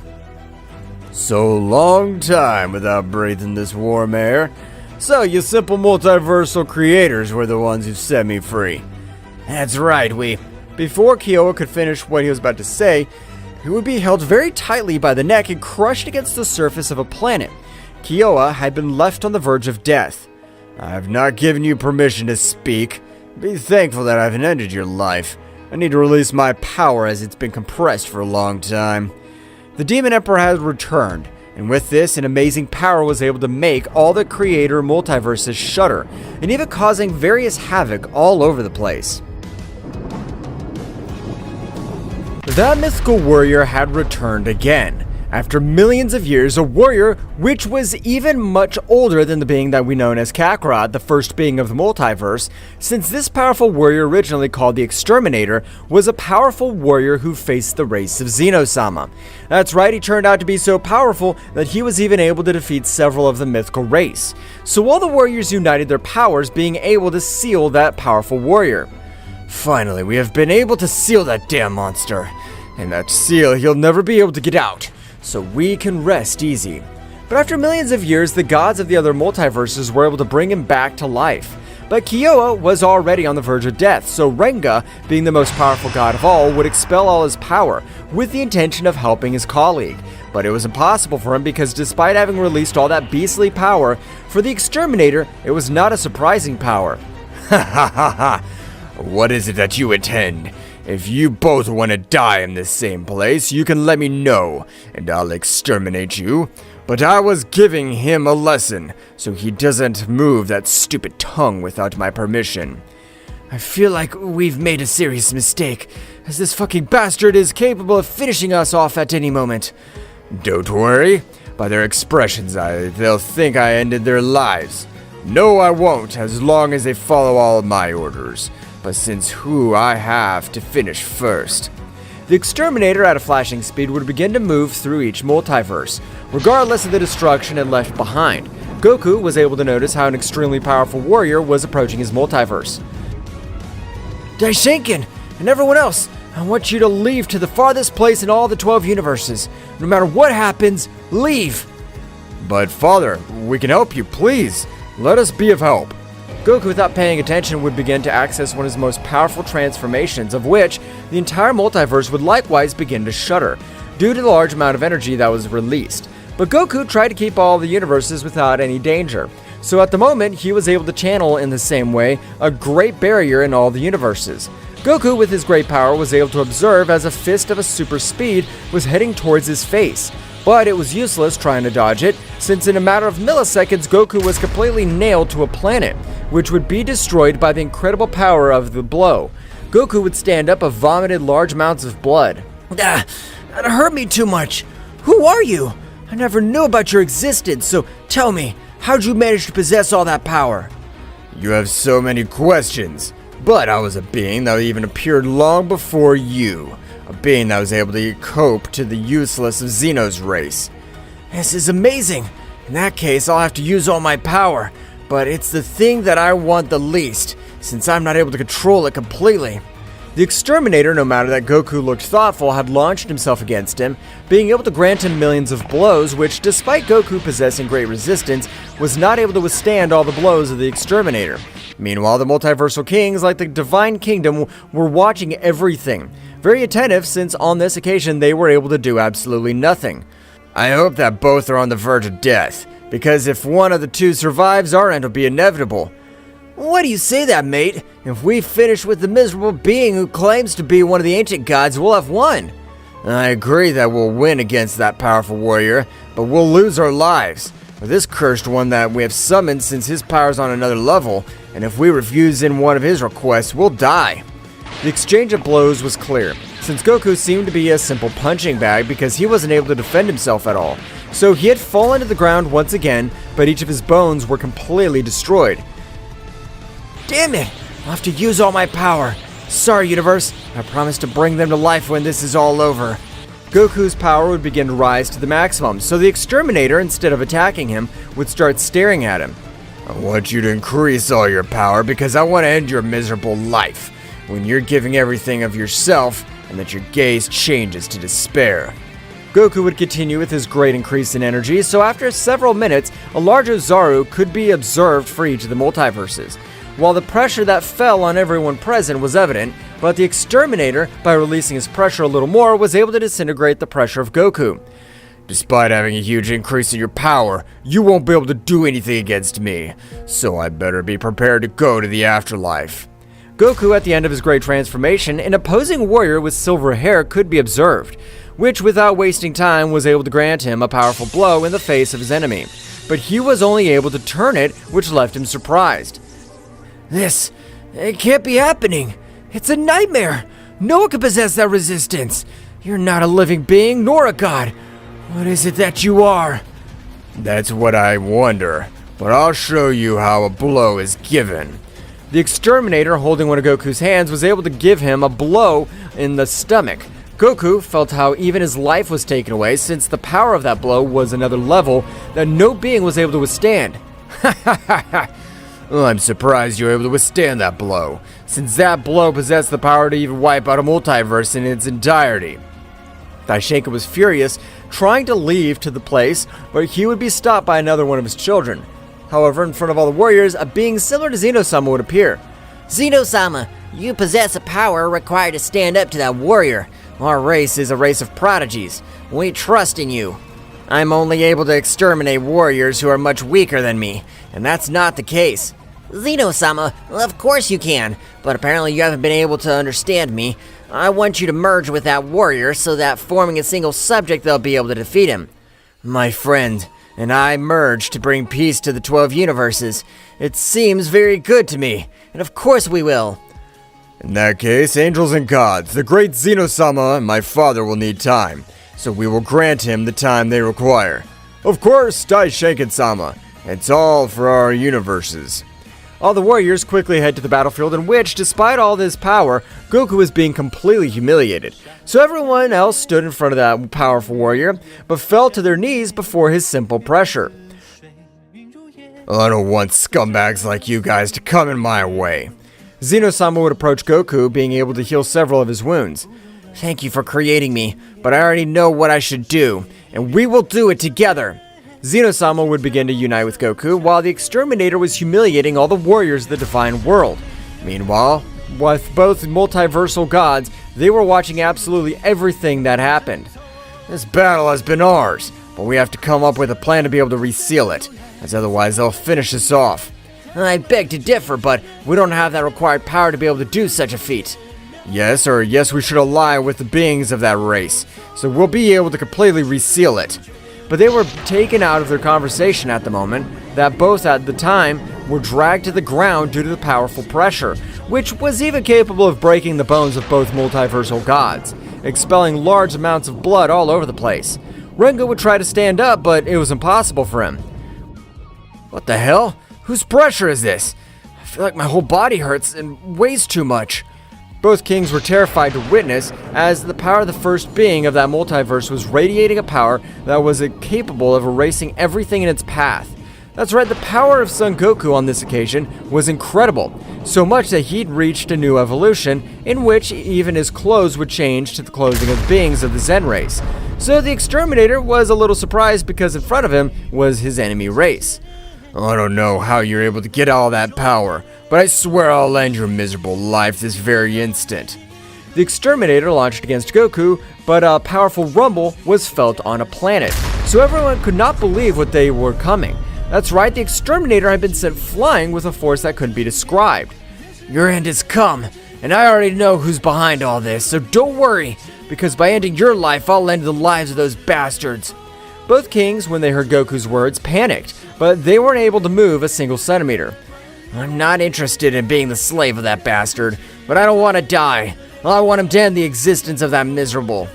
The great battle would begin, while in the same way, beings of the higher kingdom, that is, of the race of Zeno-sama, were observing everything that happened, realizing as the union of both beings had formed an extremely powerful being, which on this occasion the Exterminator would not be sealed. On the contrary, he would be completely annihilated. Goku connected a powerful knee to the stomach, which was powerful enough to make him vomit multiple amounts of blood. The Exterminator would try to on his feet, but it was impossible for him to, since even his legs were shaking. Apparently you're not able to withstand all the power I possess now, so I don't have to prolong the fight much longer. I'm not going to die in this battle. I swear on my life I'll finish you. The Exterminator had again thrown himself against Goku, so at the moment, both began to exchange millions of blows again. But the Exterminator in each exchange of blows was very badly injured. Father, you can. Always trust you. And that miserable bastard who has destroyed our entire multiverse. Goku would connect with him one last blow, sending him flying. But the power of that blow was totally different, since he wasn't able to destroy his entire internal energy system. So at the moment, he was not able to channel any of his power. No, damn! I can't lose so humiliatingly. I'm not gonna give up against a worm like you're miserable. It's a pity that the worm you're talking about is able to finish you, miserable trash. Goku began to approach the Exterminator, who, for the first time in his entire existence, began to feel the true terror. But Goku, without wasting time, of a great attack of energy, was able to completely exterminate him. So he would quickly begin to move between all the multiverses, arriving in a matter of seconds in front of both kings of the multiverse. Ha ha ha! So you couldn't help but feel envious of being much more powerful than you. You really are scumbags. Please forgive my life. I've been manipulated by Renga. He, being much more powerful than me, was able to wash my mind. It's a pity I don't believe any of your words, so they'd better get their shit together in the other world. Only with the expulsion of all his power was Goku able to end the life of both, so by possessing all that bestial power, he would rise to the top of the multiverses, beginning to rebuild everything destroyed since the Exterminator had awakened. That feat, he had worn out almost all of his power, so when he returned, he would sit on the throne of the King of all. Father, perhaps from today on, you'll be the ruler. That's right. From today, I'll be the ruler of all the multiverses, and I'll be their protector. Thus it was, as the first being of the multiverse, named Kakarot, he was able to bring defeat to a much more powerful being than him, but with the help of the unlimited powers of the Zeno-sama race. It was a normal day in the life of the inhabitants of planet Earth. People were eating in restaurants, walking with their families. There were children playing when suddenly a giant lightning bolt was seen in the sky that caused a strong movement throughout the Earth's surface.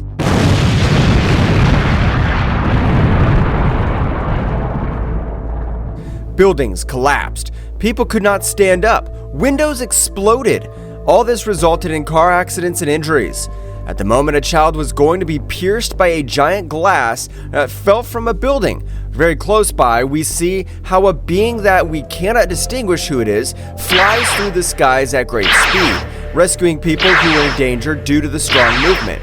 At the precise moment when the child was about to die, that being rescues him, seeing how a huge piece of glass explodes against the ground. We see how this hooded being stands up from behind, revealing that it was none other than Goku, who had been hidden for a long time because Daishinkan and the angels wanted to see him dead. Goku, with a different appearance than the one we all know, after rescuing the boy, is amazed by the energy that emerges from the earth to the sky. We can see how Vegeta arrives at the place where Goku is together with the Z Warriors, who were still saving people from the disaster. Vegeta looks at Goku face to face and says, "Kakarot, insect, where have you been all this time?" At that moment, Gohan and Goten arrive and tell him, Dad, where have you been? "What happened to you, father?" All this happened while Piccolo, Krillin, Trunks, and Android 18 were rescuing the people affected by the movement. After having finished saving them, they arrive to where they are reunited with Goku and look at him very surprised. In a head-to-toe scan, we can see Goku's face very emaciated, with wounds and pronounced cheekbones because he had not tasted any kind of food for a long time. At that moment, we go back in time about 20 years ago. We see how Goku and his son Goten are walking together in the forest. Goku, talking to his son, says, Hey, Goten, are you ready to fish today? To which Goten replies, Yes, Dad. Will you show me the fastest way to catch them? Goku, happy for his son's enthusiasm, replies, Of course, Goten, but this time I'm going to try something different. Watch this. Goku dives into the water and after a short time comes out with a big jump with a huge fish moving on his hands. Goten, very surprised, says to his father, Wow, Dad, how did you do that? Goku, showing a very happy expression, says, When I was little like you, Goten, I had to find my own food in order to live. You should try to give it a try.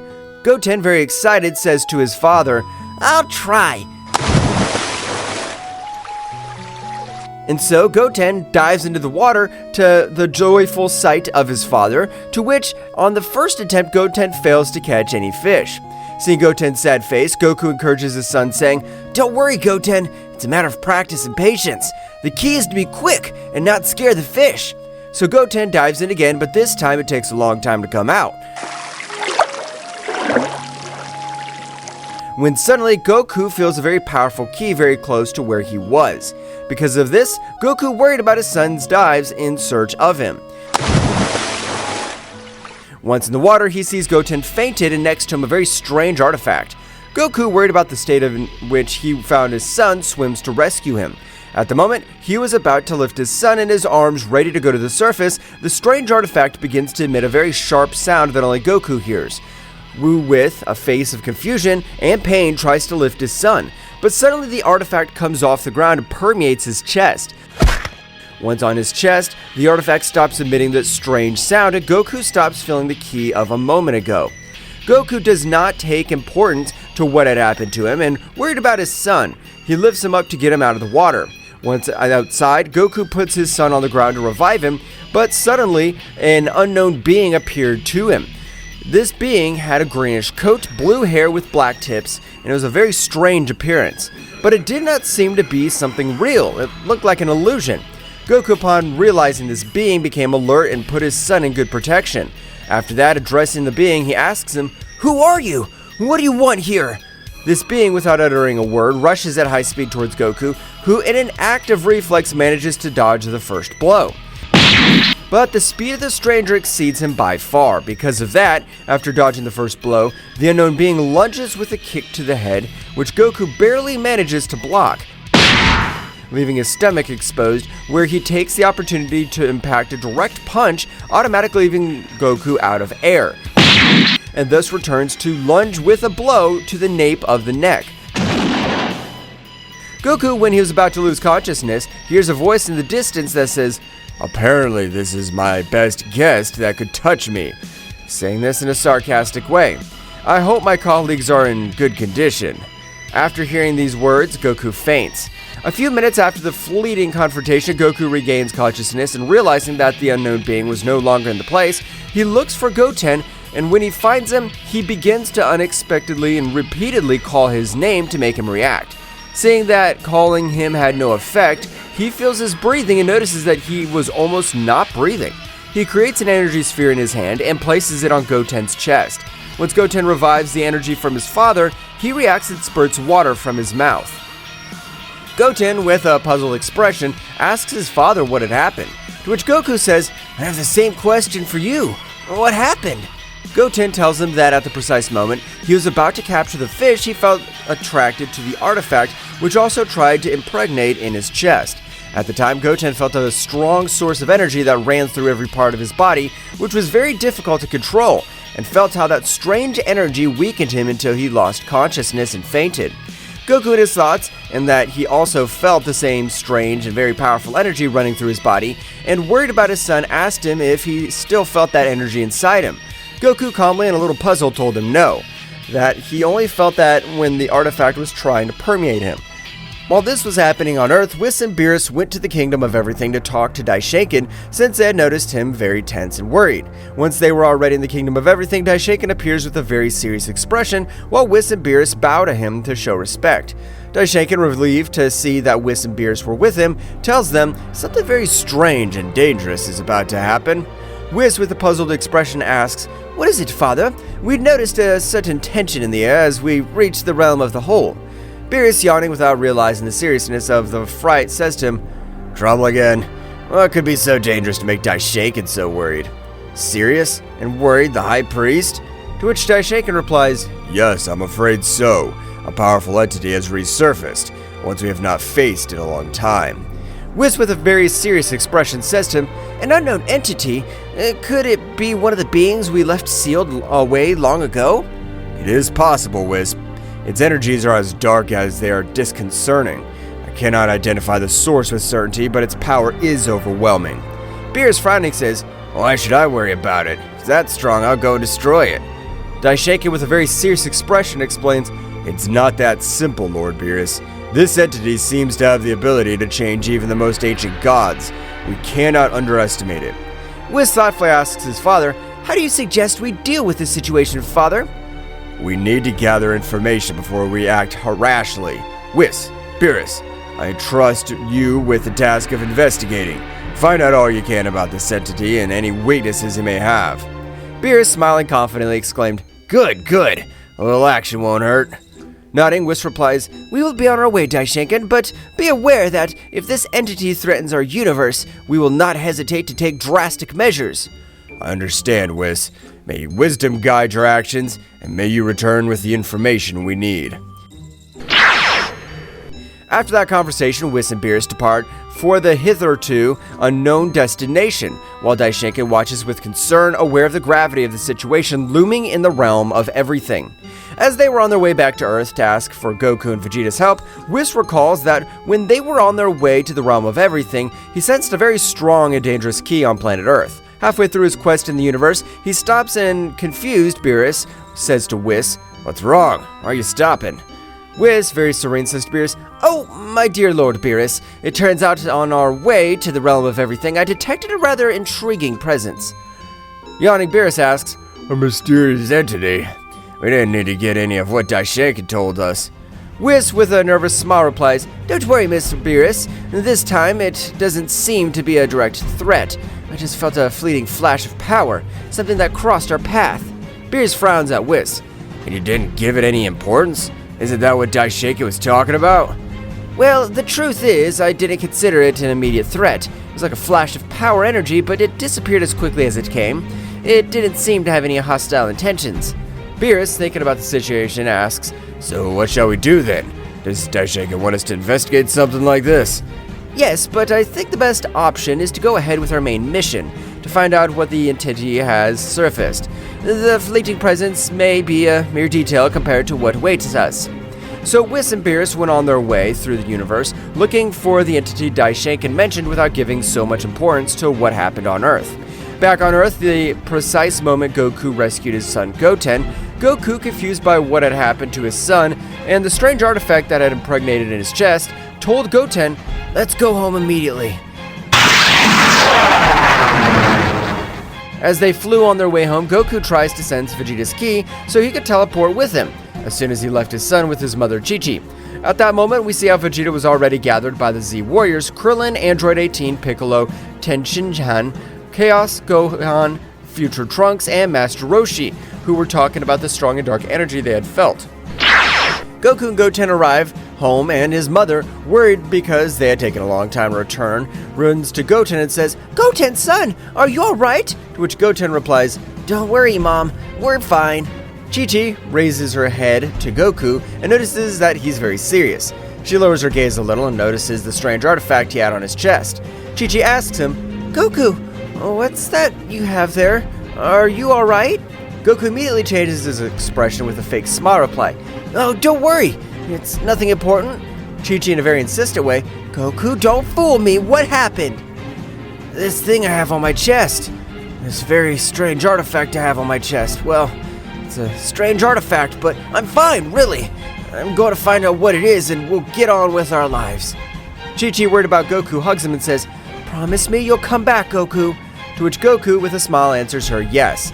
While he was about to make the teleportation, Goku says goodbye, saying to Goten, "Take care of your mother. I'll be right back." He teleports. Moments before Goku arrived to meeting the Z Warriors, as they were at Bulma's house, they were talking about what they had felt a moment ago. Vegeta, with a very serious expression, asks, "Did anyone else feel that dark energy? I can't identify it, but it's disturbing." Piccolo, frowning, replies, "Yes, I felt it. It's as if it disappeared immediately as soon as we felt it. Something's not right." Gohan, very worried, says, "Dad, Goten are with my mother. We should look for them." At that moment, Goku appears in front of them through teleportation and says very seriously, "Guys, I felt a strange presence. Something happened with Goten, but I rescued him." Piccolo, analyzing everything that happened, notices something strange on Goku's body and asks him, "Goku, what's that artifact on your chest?" "That's what I want to find out. But before that, I need to tell you something."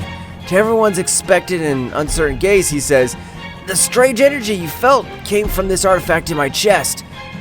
Vegeta frowns and asks, "How's it possible? Does that device emit that energy?" Goku, somewhat worried, nods and says, "It seems so. The moment I rescued Goten, this artifact permeated my chest, and I began to feel an incredible amount of pressure coursing through every part of my body." Piccolo, thinking about everything Goku was telling them, asks, "And how did it get in your chest?" "The artifact was underwater right next to Goten, who had fainted. As soon as I was approaching it, it emitted a very sharp sound that didn't allow me to get close to Goten. Despite that, I managed to get close, and out of nowhere, it jumped in front of my chest to stay there. After everything that had happened with Goten, I tried to take it off, but when I did it again, it came back to permeate my chest. We must find out what this artifact is and why it has such a great amount of power. I'm counting on you." Vegeta, determined, says, "Let's do it. We won't let any threat catch us off guard." Future Trunks earnestly tells everyone, "I agree. Together, we'll figure out what's going on." Goku thanks all his friends for the support they were giving him, but at that moment he changes his joyful expression to one of seriousness, as he remembered what had happened just before he lost consciousness. Gohan, noticing the sudden change in his father's expression, asks him, "Dad, what's wrong? Is there anything else you must tell us?" Vegeta adds, "Insect, you're not hiding anything from us, are you?" Goku remembered what had happened at that moment. With an expression of concern and anguish, he tells them about the fight he had with an unknown being, which exceeds his strength by far. And he remembers that the entity mentioned that he had colleagues that he had hoped would be alright. Piccolo, with fear but serene, says to Goku, "Are you sure of what you're saying? For what you are telling us is very dangerous. If he surpasses your strength by far, in that case we wouldn't stand a chance against him. We'd be a hindrance rather than a support, Goku." Goku, after hearing that, tells him what he felt in the confrontation. The moment the unknown being appeared, I felt the same amount and type of power and the dark ki that ran through my body as the strange artifact permeated my chest. As soon as Goku finished telling what had happened, as soon as he got out of the water, Piccolo came up with an idea. It wasn't that far-fetched, but he could explain what the strange artifact was and why he was facing the unknown being. Piccolo, observing the artifact, turns to Goku saying, "This looks familiar. It may be like a containment urn, like the ones we used at the Mafuba to seal powerful beings." Surprised Goku, "Really, Piccolo? Do you think this could be something like that?" Krillin, looking at the artifact, "An artifact like this one, used with the Mafuba on Goku's chest? Since when did battles become so complicated?" There's always something new with you Saiyans. Master Roshi, somewhat excited, but at the same time serious, exclaimed, Ah, Mafuba, I remember when we sealed King Piccolo with that. Do you think Goku has such a strong enemy inside? Future Trunks, analyzing what had happened, says, It makes sense. The Mafuba urns are powerful devices to contain evil energies. Could this artifact have sealed something? I don't care if it's from the Mafuba or anywhere else. I just want to know how to get rid of this thing once and for all. It's a possibility. The urns we use to keep very strong enemies under control, but why did it attach yourself to Goku? I'm not sure, but what I do know is that this energy is linked to a very powerful entity. Whatever it is, if it's linked to that artifact, we cannot underestimate it. So, what do you plan to do, Kakarot?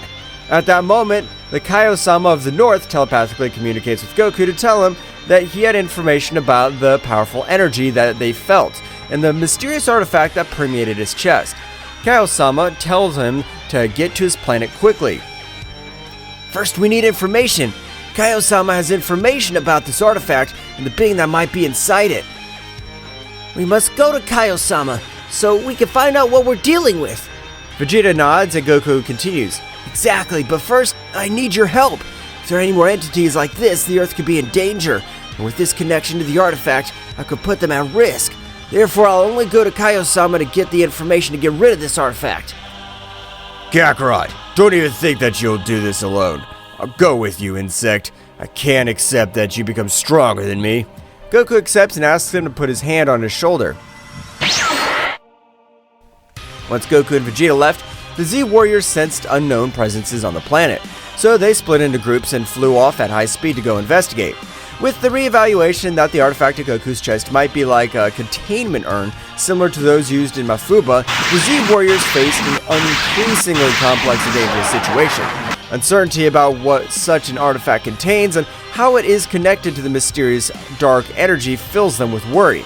While Goku and Vegeta were to where Kaio-sama and the Z Warriors went to investigate the unknown presences they had detected in space, Whis and Beerus, after having traversed much of space, felt a strong amount of dark energy, so they immediately head to where it was. As they are about to reach the source of the dark energy, the pressure in the air becomes more intense as they get closer, and the unknown entity awaits their arrival. Why do I feel like this is going to be more complicated than we thought? Mr. Beerus, the information we gain here could be crucial to understanding the threat we face on Earth. The unknown entity, surrounded by a dark aura, reveals itself in front of Whis and Beerus. Its presence is overwhelming and a sinister laugh echoes in space. Unknown entity mockingly welcomes them, saying, I expected your arrival. You took longer than I expected. Do not underestimate the gods. We're here to stop any threat that endangers our universe. Before any confrontation, can you tell us who you are and what you're doing here? Oh, that's funny. I'm known as Ryuk, disciple of the Devourer of Worlds. I have come to free the Master, the most powerful being who ever lived. The expression on Whis' and Beerus' faces become much more serious upon hearing Raiku's name. Raikou, that name rings a bell. Raikou is an ancient threat, Lord Beerus. His master, he and the other disciples were sealed away a millennia ago due to his unquenchable thirst for power and destruction. So it looks like we have a problem. This time it won't be as easy sealing him again. The space fills with palpable tension as Ryuk, surrounded by a dark and malevolent aura, confronts Whis and Beerus. The dark energy emanating from him seems to distort the very fabric of space around him. Problem, you say? You are correct, little god. The Master has been patiently awaiting your release, and now with my arrival, that time has finally come. Beerus moves into combat stance with a determined expression on his face, while Whis remains composed but alert. I have no time for games. If your master is a threat, we'll stop you here and now. Tell us more about your master. Understanding his motivations might help us find a peaceful solution. Ryuk chuckles mischievously, revealing his sharp fangs, then disappears in a dark flash before reappearing behind Beerus with astonishing speed. There's nothing they can do to stop the Master's inevitable resurgence, but before that, they could entertain me. The battle begins. Ryuk throws a swift punch towards Beerus, but the Destroyer God nimbly dodges and responds with an energy punch that Ryuk blocks easily. Meanwhile, Whis watches carefully, waiting for the right moment to intervene. Ryuk's speed is impressive, but Beerus manages to keep up. They exchange blows and energy blasts in a combat that seems to defy the laws of space itself. Ryuk's dark energy distorts reality around him, making its impact more dangerous and intense.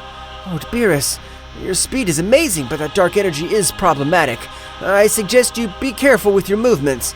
Beerus nods as he dodges an enemy attack and counterattacks with an energy wave. Ryuk, undeterred, vanishes and reappears in front of Whis, challenging him to enter the fight. And you, assistant of the god, will you dare to face me? Whis smiles serenely and disappears in a flash, only to reappear behind Ryuk. I have no intention of fighting, but if that's what you wish. Before Whis finishes his sentence, Ryuk turns around and launches a fierce attack towards him. Whis, with his extraordinary speed, dodges each blow with grace. Space convulsed with the fury of the cosmic confrontation between Whis, Beerus, and Ryuk. Each move shattered reality itself. As Ryuk's dark energy and the god's divine blast intertwined in a demonstration of opposing forces, Ryuk, his ominous figure shrouded in a dark aura, moved with breathtaking speed. His sinister left echoed through the emptiness of space, challenging the gods who faced him. This guy's faster than I thought. As Beerus' words fade away, Ryuk disappears in the blink of an eye and reappears in front of him with a punch charged with dark energy. Beerus manages to block the attack, but the force of impact sends shockwaves through space. Ryuk breaks away from Beerus with a smirk, and in a flash lunges towards Whis. His movements were fluid. Whis, on the other hand, moves gracefully, dodging each blow with the grace of a cosmic dancer. This dark power is intriguing, but it is out of balance. Ryuk, frustrated by Whis' evasive ability, concentrates his dark energy in his hands and launches it as a flare. Whis responds by creating an energy barrier, but the resulting collision sends shockwaves through space, shaking nearby stars. Beerus takes advantage of Ryuk's distraction and lunges at him with a punch charged with divine energy. Ryuk blocks the blow, but the resulting force causes an explosion that creates the ephemeral supernova in the cosmos.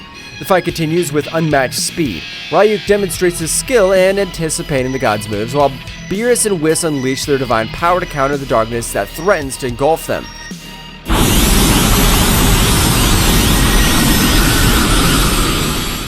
In a moment of pause, Ryuk grins mischievously and his dark aura begins to intensify. A transformation was underway. The darkness concentrates around his body, forming a sort of dark cocoon that breaks, revealing a transformed figure. Now Ryuk has evolved. His previous form pales in comparison to the manifestation of his current power. His figure has become more imposing, with twisted shadows dancing around him as if they were extensions of his own essence. Sharp fangs glow with dark radiance, and his eyes emit a malevolent light. Ha ha ha! This is just a glimpse of my true power. Beerus and Whis exchange a worried glance. The pressure in the air becomes even more intense. Ryuk, now in his transformation form, launches himself towards the gods with outstanding speed. Beerus tries to counterattack with a sphere of divine energy, but Ryuk dodges each projectile with ease, moving through the bursts of light with supernatural agility. Meanwhile, Whis stands in reverse, watching the fight with analytical eyes. In a quick blink, Ryuk appears in front of Beerus and unleashes a series of vicious blows. The sonic sounds of punches and echoes kicked through space as the gods and devourer of worlds, discipled, plunge into a frenzy of combat. Beerus, struggling to keep up with Ryuk's speed, takes a direct punch to the stomach that sends him drifting into space. Before he can recover, however, Ryuk lunges at him and blasts him with a barrage of blows. The situation becomes even more complicated when Ryuk, in a ruthless act, concentrates dark energy in his hand and drives it through Beerus' abdomen. The Destroyer God lets out a roar of pain as darkness spreads from the point of impact. Whis, seeing the stark reality, springs into action. His figure flashes in space as he stands in front of Ryuk, blocking his attacks. I cannot allow you to harm my lord in this way. Whis' divine energy collides with Ryuk's darkness in a show of cosmic power. The battle intensifies and the fate of the universe hangs in the balance as the confrontation between light and darkness reaches its climax. The confrontation between Whis and Ryuk intensified as space became the stage for their fierce cosmic battle. The clash of divine and dark energies echoed in the void of the universe, creating ripples that stretched to the far reaches of space. You think you can stop me, Whis? The master of divine martial arts, Whis, maintained his serene composure as he resisted the onslaught of the Devourer of Worlds disciple. His divine aura glowed brightly, fighting against the darkness that threatened to envelop him. Whis, with a wave of his hand, unleashed a blast of divine energy that forced Ryuk back momentarily. However, the smile on the dark being's face revealed that he was far from giving up. Ryuk, your quest for power will only lead to destruction. Ryuk, releasing a sinister laugh, launched himself at Whis with renowned furiosity. Each exchange of blows was like a clash of titans, with the fate of the universe hanging in the balance. Meanwhile, Beerus was recovering from the wounds inflicted by Ryuk, watching the battle with critical eyes. The darkness that had pierced his abdomen was beginning to dissipate thanks to divine regeneration, but the experience had left an indelible mark. This creature's more formidable than I imagined. And determined not to be a mere spectator, Beerus joined the battle with renowned determination. His figure flashed with divine energy that rivaled Whis's, creating a spectacle of light and shadow in space. The three powerful beings engaged in a cosmic dance, with flashes of divine and dark energy illuminating the vastness of the universe. Ryuk, without losing his smirk, took advantage of his transformation to increase his speed and strength, challenging the gods with every move. The combat reached new levels of complexity when Whis, in a flash of cunning, unleashed a divine teleportation technique. He moved at the speed of thought, appearing and disappearing at different points in space, keeping Ryuk on the defensive. You can't dodge me forever, Whis. As Whis and Ryuk clashed in space, Beerus focused on channeling his divine energy. The Destroyer God sank into a meditative state, concentrating on unleashing his true power.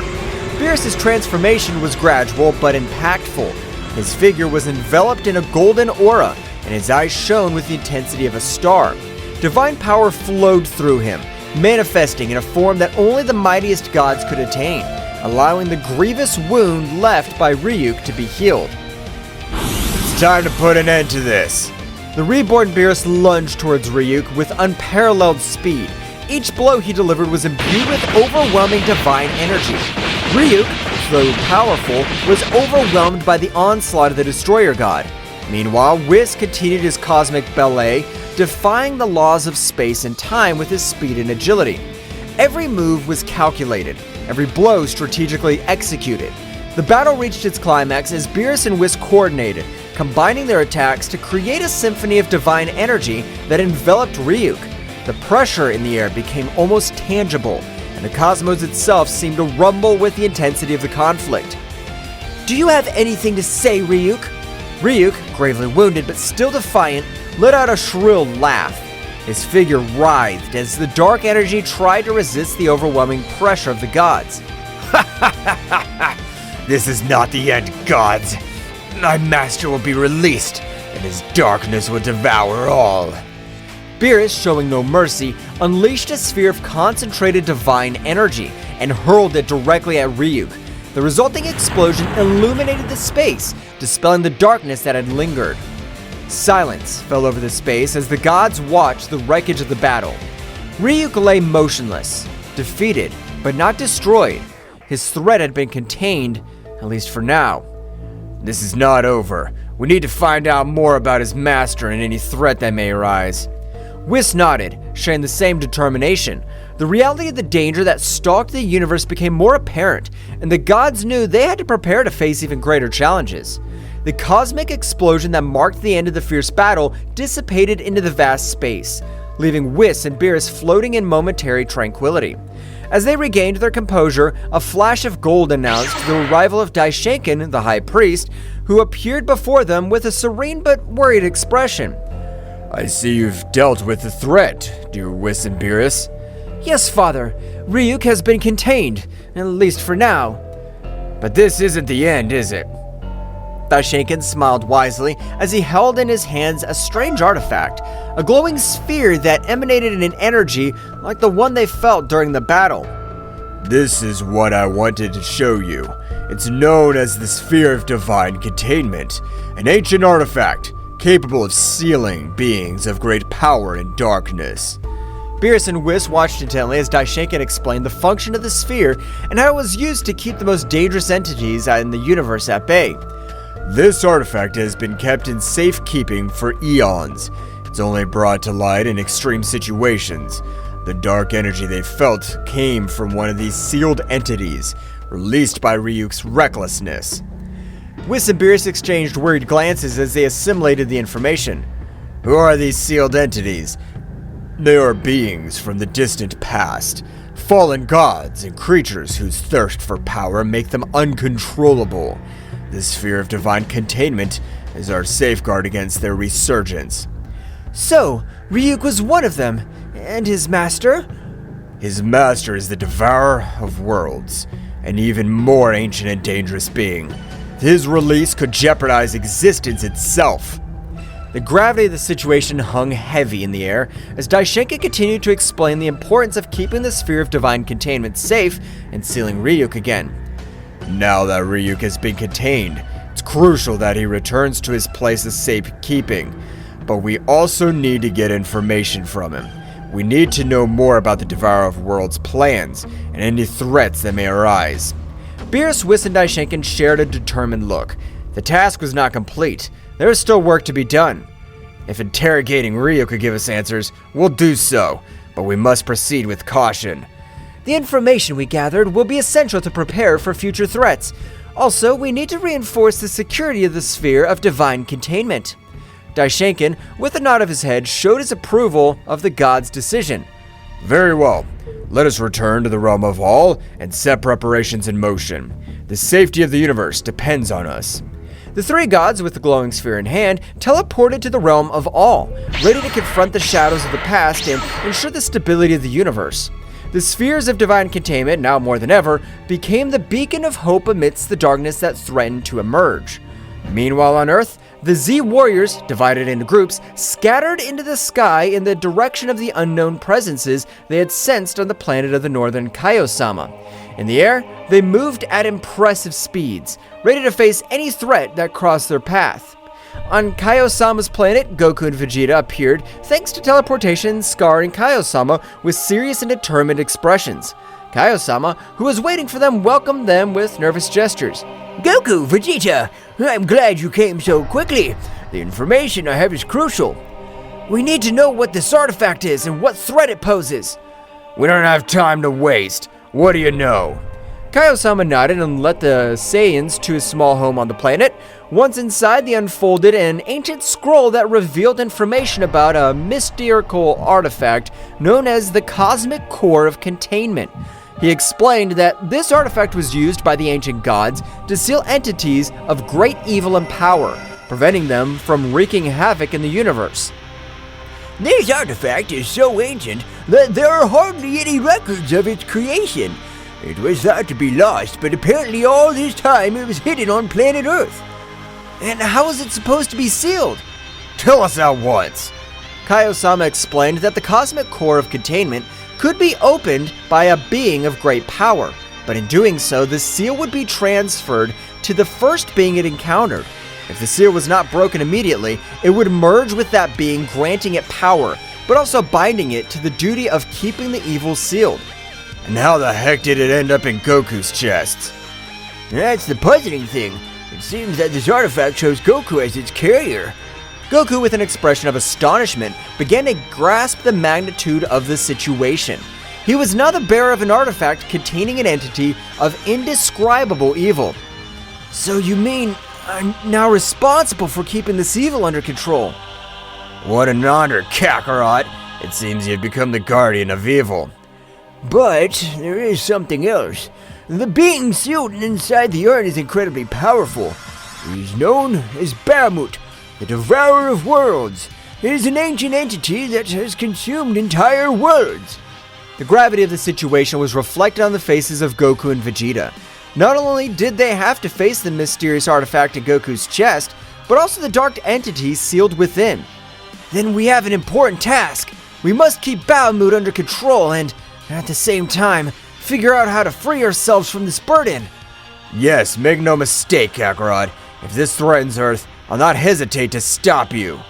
Meanwhile on Earth, the Z Warriors faced unusual pressure as they prepared for combat. Each group was ready to deal with the entities they had sensed at Bulma's house, which were minions of Bahamut, the Devourer of Worlds. The dark energy surrounding these minions was intense, and the very air seemed to vibrate with their malevolent presence. The group of Krillin, Master Roshi, and Android 18 encountered one of Bahamut's 4 minions standing on the ground, humanoids with a black, malevolent aura. The Z Warriors prepared for the confrontation with Krillin, Android 18, and Master Roshi, adopting combat stances. In a chaotic dance of dark energy and flickering explosions, the confrontation between the Z Warriors and Bahamut's henchmen unfolded on the cosmic stage of Earth's defense. Krillin, Android 18, and Master Roshi, 3 warriors of varying experience and skills, faced a dark menace that threatened to plunge the planet into an abyss of destruction. The stage was permeated with a tense atmosphere as the 3 warriors assumed combat stances, ready to defend the Earth against Bahamut's henchmen, a being whose malevolent aura eclipsed even the intensity of the sun. I don't know who you are, but we'll not allow you to harm our planet! Krillin's words echoed in the air, charged with determination. Bahamut's henchman, a humanoid with a black, malevolent aura, advanced with ferocity, launching a dark attack. Krillin, in a display of amazing agility, dodged the attacks, moving like a gust of wind across the battlefield. Kaizen! In the blink of an eye, Krillin created his signature energy disc and launched it towards the henchman. Kaizen spun furiously, cutting through the air as it headed towards its target. However, the henchman displayed unmatched skill as he dodged the spinning attack, moving with an agility that defied comprehension. The henchman counterattacked with a series of dark, swift strikes, but Krillin was unwilling to give up. With precise and quick movements, he blocked most of the attacks, responding with quick and precise counterattacks. The combat dance between Krillin and the henchman painted a picture of speed and skill, where each movement could change the tide of the battle. Meanwhile, Master Roshi, the aged warrior with vast experience in martial arts, watched the confrontation with a knowing smile. He adopted a firm posture, waiting for his moment to intervene. You've chosen the wrong man to fight. I've seen more battles than you can imagine. As Bahamut's henchmen lunged towards him, Master Roshi moved with unique grace, dodging the attacks with precise movements and counterattacking with a series of energy blasts. The old man's experience and cunning proved to be a formidable challenge for the henchman, who was forced to deploy all his skills to confront the master. On the other hand, Android 18, the android warrior with formidable strength, advanced towards the henchman with determination. Her eyes glowed with an intense blue light as she unleashed her powerful android energy. Do not underestimate the strength of androids.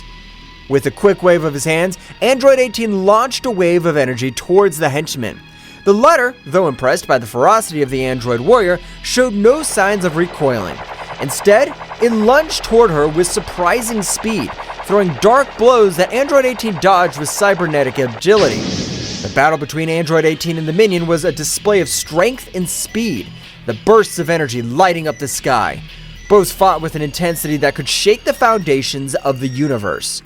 Meanwhile, Android 18, a formidable warrior created by Dr. Gero, was ready to demonstrate her immense power. She charged her energy, her body radiating a red glow, and lunged towards the henchman with determination. Don't underestimate me. I'm stronger than you think. The henchman responded with a sudden surge of his dark aura, unleashing a surge of energy that pushed Android 18 back. The force of the impact created a shockwave, kicking up dust and debris in its wake. The battle was intense. Every move had a purpose and every attack resonated with the Z Warriors' determination to protect their home. Explosions of energy followed one after another, lighting up the battlefield like fireworks in the dark night of space. However, the true magnitude of the threat was yet to be fully revealed. This henchman was only one of 4 sent by Bahamut, and the fate of Earth depended on the ability of the Z Warriors to pass this first test. On the horizon, the other 3 minions awaited their turn, ready to plunge into the fray and test their bravery and skills of Earth's defenders. The intensity of the battle increased with each moment, and while Krillin, Android 18, and Master Roshi fought against the henchmen, other groups of Z warriors faced similar challenges in different locations around the planet. The fate of the Earth hung in the delicate balance of the unfolding cosmic battle, and each warrior was determined to give everything for the survival of his home. While the first group of warriors were defending Earth on Kaio-sama's planet in the small house, it was permeated with a tense atmosphere and solemnity as Goku, Vegeta, and Kaio-sama were immersed in the gravity of the situation.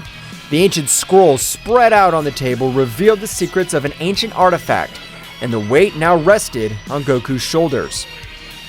So you mean I'm now responsible for keeping this evil under control? The responsibility rested on Goku like a heavy mantle. The cosmic core of containment, that ancestral artifact, had chosen Goku as its carrier, and within it was Bahamut, the devourer of worlds. The gravity of the situation was reflected in the eyes of the Saiyan, who was already mentally preparing himself for a colossal task ahead. What an honor, Kakarot. Seems you've become the guardian of evil. The irony of Vegeta's voice did not go unnoticed. While his words might have been sarcastic, the determination in his eyes indicated that, despite any jokes, they were in this together.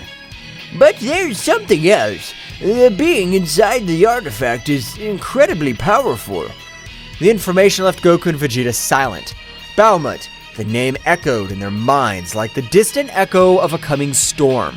Consuming entire worlds was a threat they could not underestimate. Then we have an important task. We must keep Bahamut under control and at the same time figure out how to free ourselves from this burden. The pact was sealed. Together, Goku and Vegeta would take on the challenge of containing Bahamut and discovering a way to free themselves from the burden they now carried. The remaining question was how they would confront the dark entity that lay in Goku's chest. But before they could formulate a plan, a vibration in the air alerted them to the arrival of others. It seems your friends are in trouble. Go help them. Goku and Vegeta nodded in a gesture and understanding and, with serious expressions, headed for the door. With a mighty leap, they launched themselves into the sky, ready to join the battle raging on planet Earth. At the moment that Kaio-sama gave the information to Goku and Vegeta, on Earth appeared another henchman of Bahamut who met with the duo of Daishinkan. This henchman of Bahamut seemed to be an expert in dark martial arts. He moved with supernatural agility, challenging the Z warriors with swift and lethal movements. Do not underestimate the strength of humans. Kikoho! Daishinkan launched his powerful Kikoho attack, creating an explosion of energy that enveloped Bahamut's henchmen. This is no ordinary enemy. I must use my powers wisely. Chaos unleashing his magic, creating illusions and distractions to confuse Bahamut's henchmen. The battle was unfolding on multiple levels, with the Z warriors fighting against this enemy who seemed to understand the combat arts in unexpected ways. At that moment, realizing that the power with which they were facing Bahamut's henchmen was not enough to stop him, thanks to Chaos's distraction, they took the opportunity to try to escape. But they did not count on the great speed of their rival who, realizing that they wanted to escape, caught up with them, disappearing from the place where he was and appearing in front of them.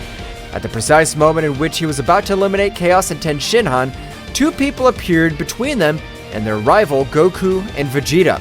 Goku and Vegeta, with their gazes fixed on Bahamut's henchmen, shared a silent understanding. The gravity of the situation was clear on their faces, but there was no room for doubt. Daishinkan! Chaos! Go and warn the others about this threat. We need time to deal with this. We don't want them to get hurt because of us. Go! We'll take care of this. Daishinkan and Chaos nodded, recognizing the determination in the Saiyans' voices. Wasting no time, they sped away, leaving Goku and Vegeta facing their formidable opponent. Bahamut's henchman, emanating overwhelming darkness, showed no signs of backing down. His eyes glowed with malice, aware of the battle ahead. The Z warriors were prepared to face any threat, and this would be no exception. It's clear that this won't be easy. That's what makes it exciting. Let's do it, Kakarot. Goku and Vegeta charged at Bahamut's henchmen with impressive speed.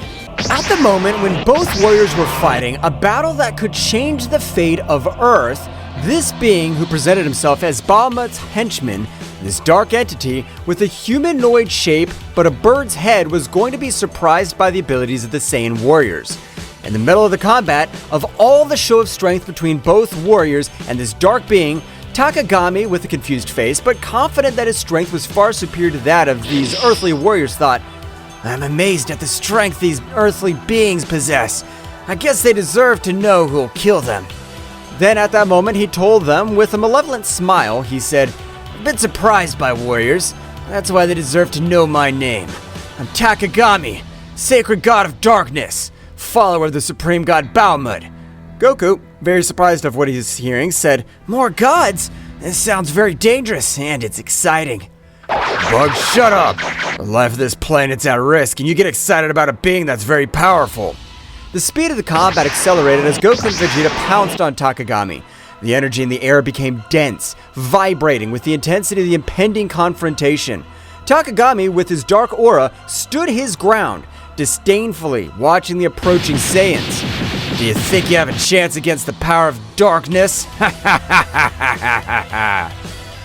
Goku and Vegeta continued their advance, wasting no time in unnecessary words.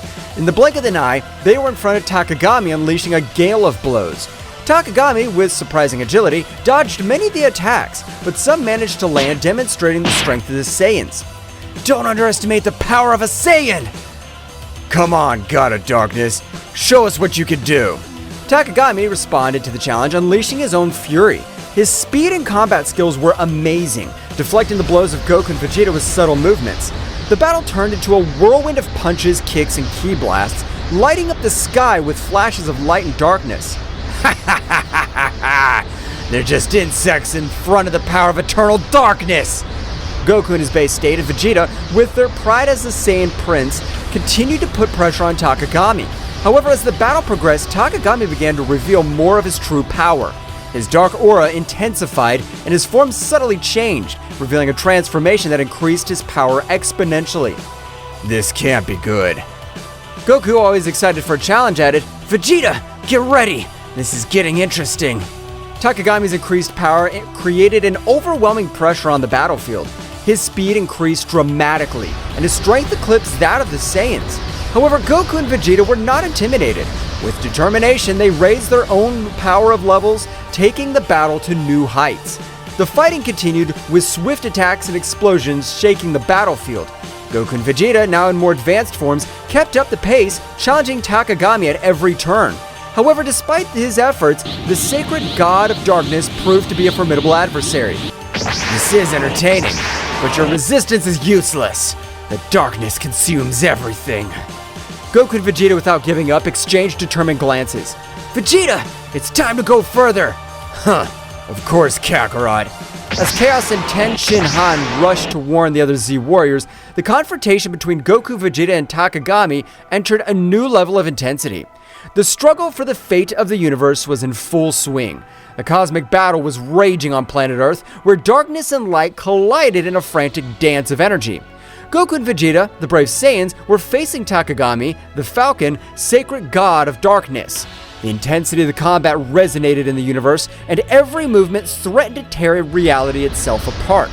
Takagami, who had increased his power, floated in the air with an imposing presence and dark aura. His eyes glowed with malice as he watched the Saiyans, who stood firm, prepared to defend their fate of the planet. In response to their enemies' increased power, Goku and Vegeta channeled their ki to the maximum, raising their power to the Super Saiyan. Vegeta, this guy's strong, but that only means that this fight will be even better. Huh, of course, Kakarot. This is our time to shine. The planet Earth vibrated with the energy released by the three contenders. The distant stars seemed to pale before the magnitude of the conflict. The clouds were dissipated by such a demonstration of power. Takagami, with his increased speed, lunged at Goku with a darkness-laden punch. Goku, using his elasticity and quickness, dodged gracefully, leaving a trail of flashes around him by the speed at which Takagami was lashing out with his nigh-speed punches. Vegeta, with a burst of ki, stepped between Goku and Takagami, blocking an attack that would have been devastating his fellow Saiyan. The shockwave from the collision sent debris in all directions. I expected nothing less from you, sacred god of darkness. Takagami defiantly unleashed a series of dark blasts towards Goku and Vegeta. The Saiyans responded with perfect timing, countering each attack with precise strikes and energy waves. The scene looked like a combat symphony, where every movement was choreographed with divine precision. Goku, with a twinkle in his eye, concentrated his energy on his hands. A bluish sphere of energy began to form, growing in size and luminosity. Vegeta, observing the familiar technique, smiled as he recognized the power that Goku was summoning.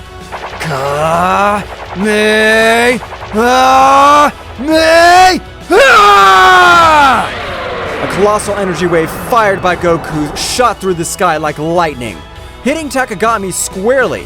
However, the darkness was absorbing the energy, and the Falcon emerged unscathed, laughing disdainfully. Is that all you have, Saiyan? While Goku was recovering from the effort of his attack, Vegeta launched himself at Takagami with supersonic speed. His fist slammed into the Dark God, creating a shockwave that shook the air. However, Takagami responded with a burst of energy that sent Vegeta backwards. Ah! Damn, this guy's stronger than I thought. Goku, recovering, joined the battle again. Both Saiyans, aware that they were facing a formidable enemy, decided that it was time to take the fight to the next level. Vegeta, how about we show what we can really do? Of course, Kakarot. Let's do it. Goku and Vegeta began to accumulate energy around them. The atmosphere was charged with an intensity of their ki as they unleashed their advanced forms. Goku transformed into the Super Saiyan Blue, while Vegeta assumed his evolved form, the evolved Blue Super Saiyan. Are they taking each other seriously now? Goku and Vegeta, with their new forms, advanced towards Takagami with renewed determination. The speed and strength of the Saiyans were now incomparable. The impacts resounded like cosmic thunder, creating a symphony of destruction in the sky.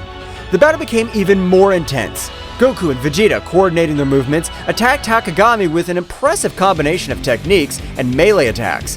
The Falcon, despite its power, was overwhelmed by the ferocity of the Saiyans.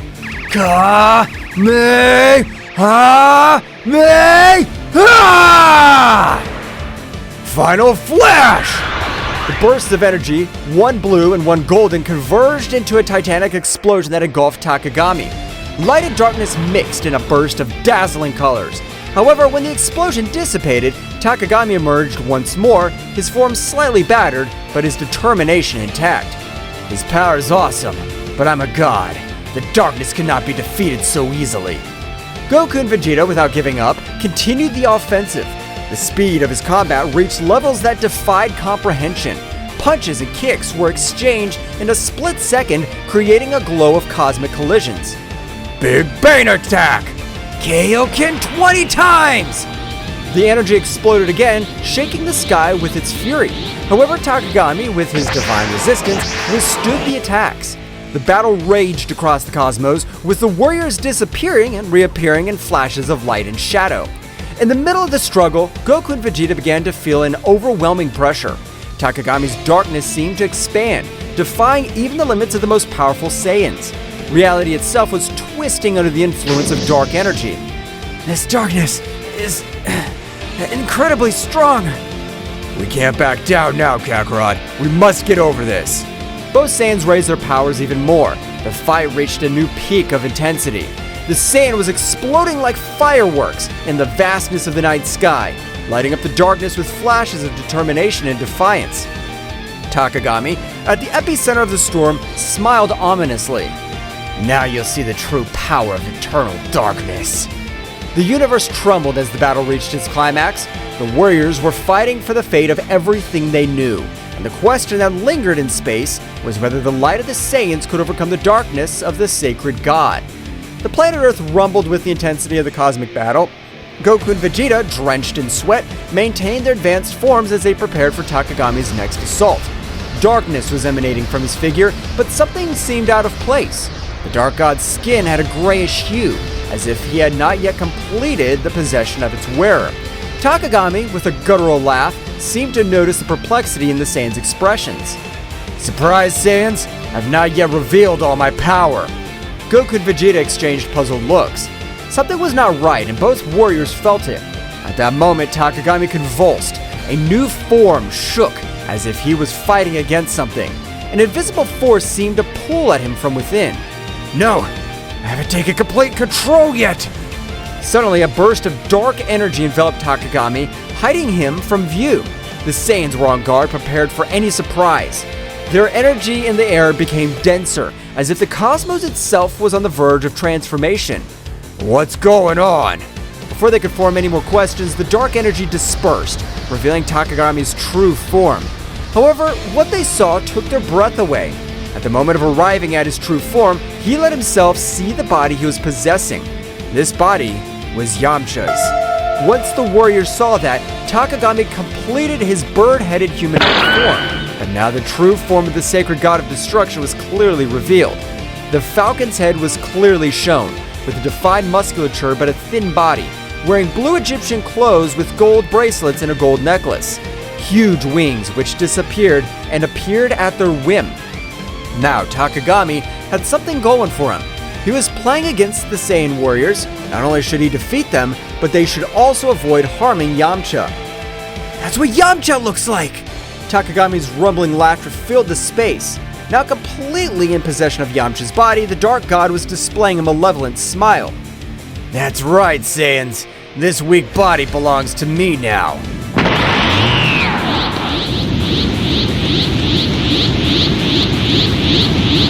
Vegeta gritted his teeth furiously. Damn it! How dare you possess one of us? It's not just one Saiyan.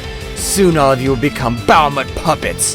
The reality of the situation hit Goku and Vegeta, but the force of the cosmic impact, the dark entity they were facing, was not only a dark god, but also had the power of possessing earthling warriors. Yamcha, now inside the sacred god of darkness, did not have any sign of consciousness. The god had taken control of his being completely. Ha ha ha ha! There's no escape. Baumut will be released, and this universe will fall into eternal darkness. Goku and Vegeta shared a determined look. They knew the threat was even greater now. Not only were they fighting a dark god, they were also faced the possibility of losing their friends and allies in this fight.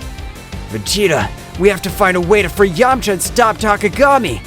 Of course, Kakarot. But first, we have to deal with this dark god. The battle continued, but now the situation was more desperate. Takagami, with Yamcha's body, unleashed an unstoppable fury. The Saiyans struggled not only against eternal darkness, but also against the weight of facing one of their own companions. Explosions of energy lit up the sky, but the inner struggle of Goku and Vegeta was equally intense. Every blow, every burst of ki resonated with the promise of freeing Yamcha and saving the universe from the threat of Baumut. But Takagami wasn't going to give up so easily. Do you think you could beat one of the World Eater's henchmen? The dark energy intensified in the ultimate form of the sacred god of darkness. Now, the freedom to be able to use all his power launched relentless attacks. Goku and Vegeta, with their advanced forms, were fighting with all their might, but the darkness had a firm grip. The struggle dragged on. Every moment seemed like an eternity. Yamcha, although he was just a contender for Takagami, at one point during the fight showed signs of pain on his face. It was as if his very essence was fighting against the darkness that was consuming her. Yamcha, hold on! Let's get you out of this! But Goku's words were lost in the storm. Takagami, with a maniacal laugh, continued his assault. The Earth, witness of this cosmic conflict, trembled before the magnitude of the confrontation between light and darkness. Somewhere far away, Chaos and Ten Shinhan, after alerting the other Z warriors about the threat, returned to the battlefield. Seeing the situation, Ten Shinhan's face filled with fury as Chaos clenched his fist determinedly. Takagami, I'll make sure you pay for this! Both warriors joined the fight, but even with their abilities, facing a dark god who possessed one of his own would not be so easy. The battle turned into a desperate struggle to face Yamcha and stop Baumut before he was released. During the chaos, Goku and Vegeta shared a look of determination. The darkness could be powerful, but the light of the Saiyans would shine even in the darkest moments. The battle for the fate of the universe was far from over, and Earth's heroes were ready to face any challenges that stood in their way. Taking a trip to the past, one day before the strange artifact was impregnated into Goku's chest, after rescuing his son Goten, Yamcha, oblivious to the imminent danger that was coming, was exploring an ancient Egyptian pyramid during an archaeological expedition. The atmosphere was charged with mystery and the promise of amazing discoveries. Deep inside the pyramid, Yamcha stumbled upon an ancient artifact that was glowing with a dim light. It was an Egyptian bracelet decorated with intricate hieroglyphs. Fascinated by her beauty and attracted by an inexplicable force, Yamcha could not resist and placed the bracelet on his wrist. The moment the bracelet touched his skin, a strange sensation enveloped Yamcha. It was not painful or threatening, but rather captivating. An ancestral connection was established between the earthly warrior and the Egyptian artifact. What Yamcha didn't know was that this artifact contained an ancient power linked to the age of gods and legends. As the light from the bracelet merged with Yamcha, an ancient presence awoke. It was the essence of an ancient god that was lying asleep inside the artifact. However, this being was neither malevolent nor benevolent. It was simply an ancestral force seeking to join a mortal existence, or at least that was what Yamcha felt at that moment. The god, by merging with Yamcha, granted him abilities and knowledge beyond his comprehension. Yamcha felt with a strength and connection to the story itself. The fusion, although puzzling at first, resulted in a unique symbiosis between the earthly warrior and the divine entity. Yamcha didn't know what the bracelet actually was. Returning to the battle, every moment became more challenging for Goku and Vegeta and the earthly warriors. Takagami, now completely liberated, unleashed a destructive force that tested even the most powerful Saiyans. In an effort to turn the tide of the battle, Ten Shinhan and Chaos joined the fight. Both warriors, aware of the threat possessed by Takagami, threw themselves into the fray bravely. His unique skills and determination added a new dynamic to the conflict, but even with his intervention, the darkness persisted. Ten Shinhan, keep the pressure on. We cannot allow this darkness to take over our world. Ten Shinhan nodded, concentrating his energy on coordinated attacks with Goku and Vegeta. Despite their combined efforts, Takagami remained a relentless adversary. As the battle reached its peak, Goku and Vegeta, exhausted but without losing their determination, shared a look of mutual understanding. They knew they needed an extra power to face Takagami at his finest. Instantly, an idea crossed their minds of the Saiyan's fusion. Vegeta, I know it's not something you prefer, but I think it's our only option. I don't like to admit it, Kakarot, but I agree with you. If we want to stop this monster, we need all the power we can get. Both warriors assumed the necessary postures to perform the fusion dance. The energy of Goku and Vegeta intertwined in a brilliant flash, and within seconds, an entirely new warrior emerged. Gogeta in his base form, the supremely powerful fusion of the two Saiyans. It seems the occasion requires it. Now, Takagami, get ready. So you think a ridiculous fusion will be able to stand up to my power? Gogeta rushed towards Takagami with amazing speed. The matchup that followed was an unmatched display of skills. Gogeta dodged Takagami's attacks with grace, fighting back with overwhelming force. However, the darkness that enveloped the Dark God proved to be a formidable challenge. During the intense battle, Ten Shinhan and Chaos continued to bravely fight, but the price of a confrontation was already becoming apparent. Takagami, taking advantage of the distraction, launched a devastating attack that left Ten Shinhan and Chaos seriously injured. Goku and Vegeta, seeing their companions in danger, felt a surge of rage. Gogeta redoubled his efforts, attacking with renewed ferocity. However, Takagami, aware of the situation, diverted his attention to Ten Shinhan and Chaos. Feeling the despair, Saiyans? Soon this world will witness its end. Goku and Vegeta, full of rage and determination, increased their speed. They knew they needed to do something before Takagami carried out his threats.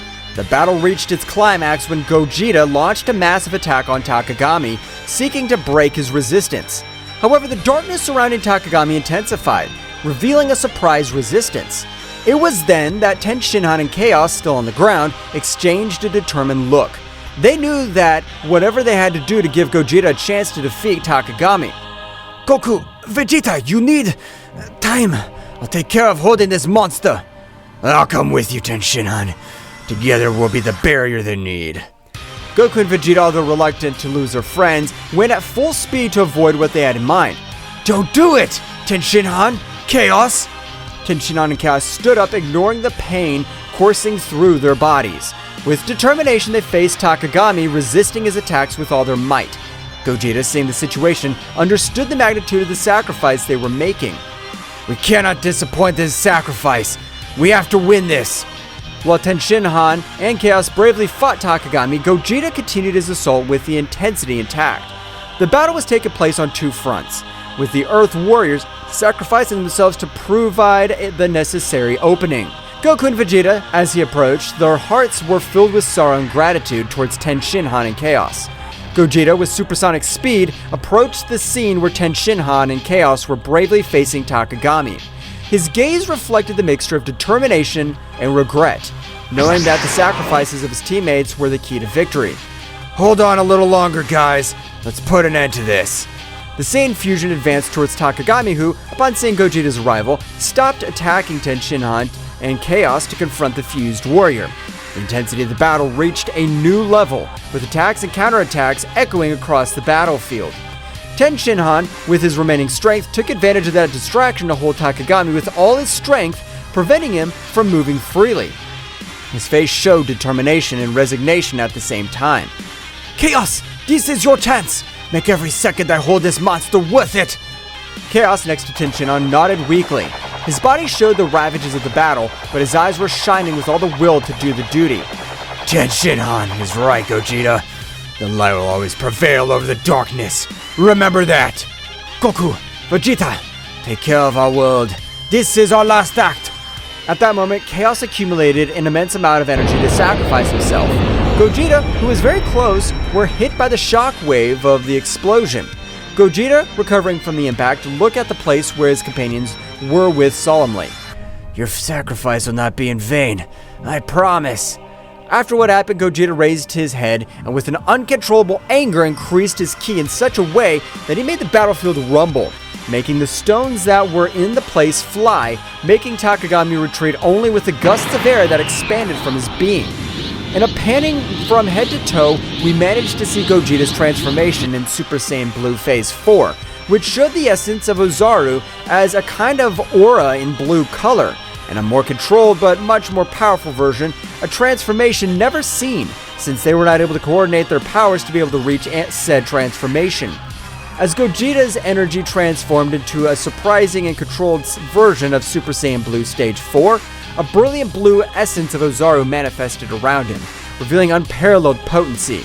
The cosmic landscape trembled before the magnitude of this new form. Goku and Vegeta, witness of this unique transformation, were filled with amazement and determination.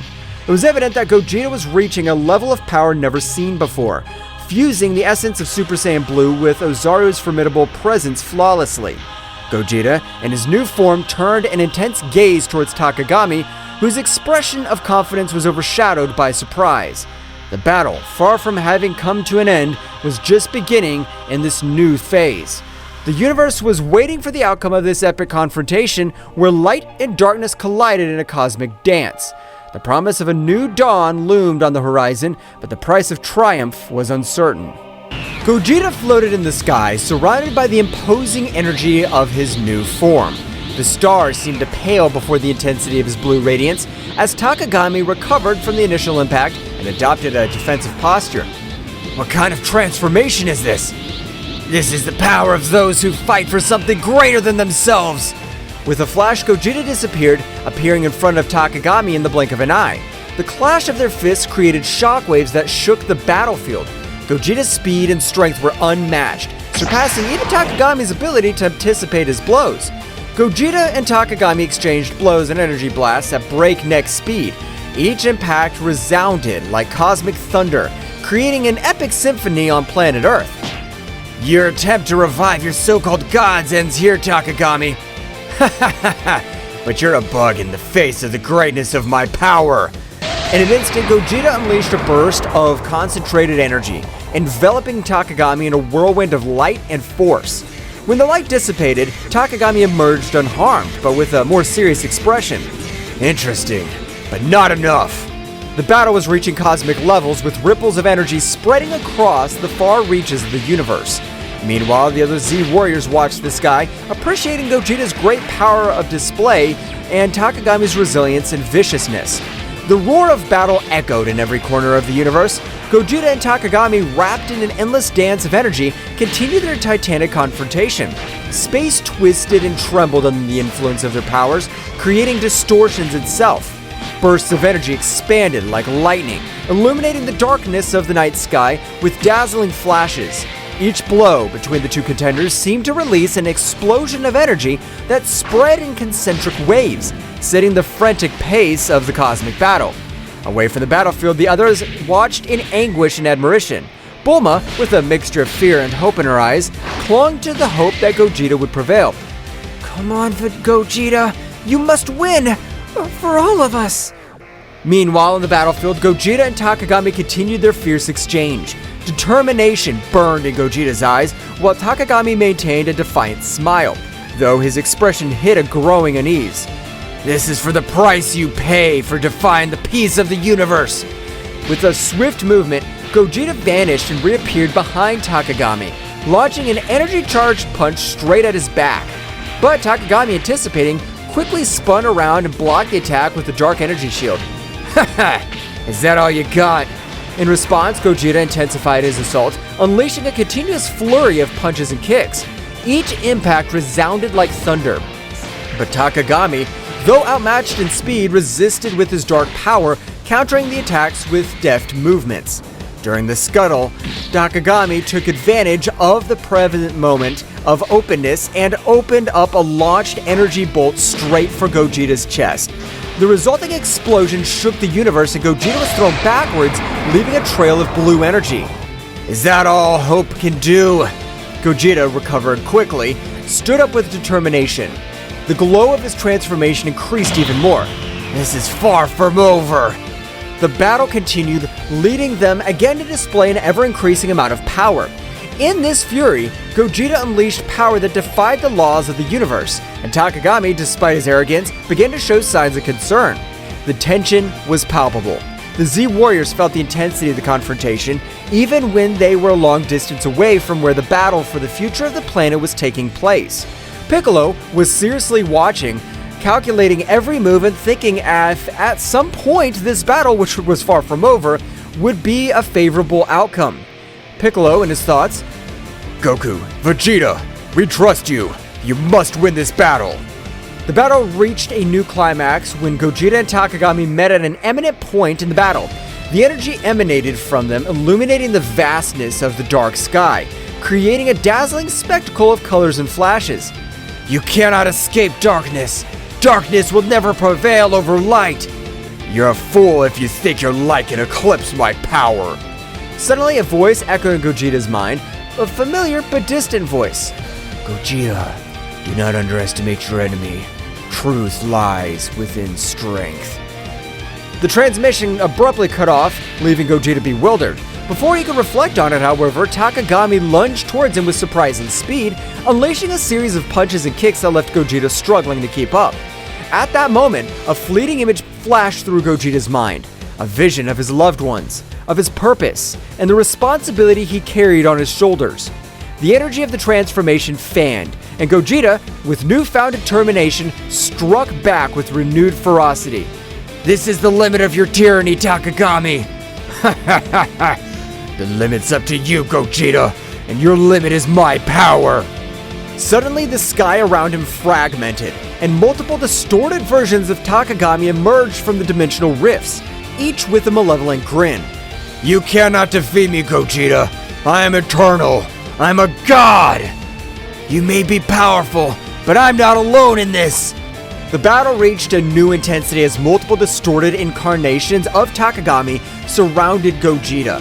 Each emanated a dark energy that defied the laws of the universe. The air itself seemed to vibrate with the pressure of their combined presences. At that precise moment, Goku and Vegeta's fusion had come to an end due to the amount of power they had used in order to stand up to Takagami.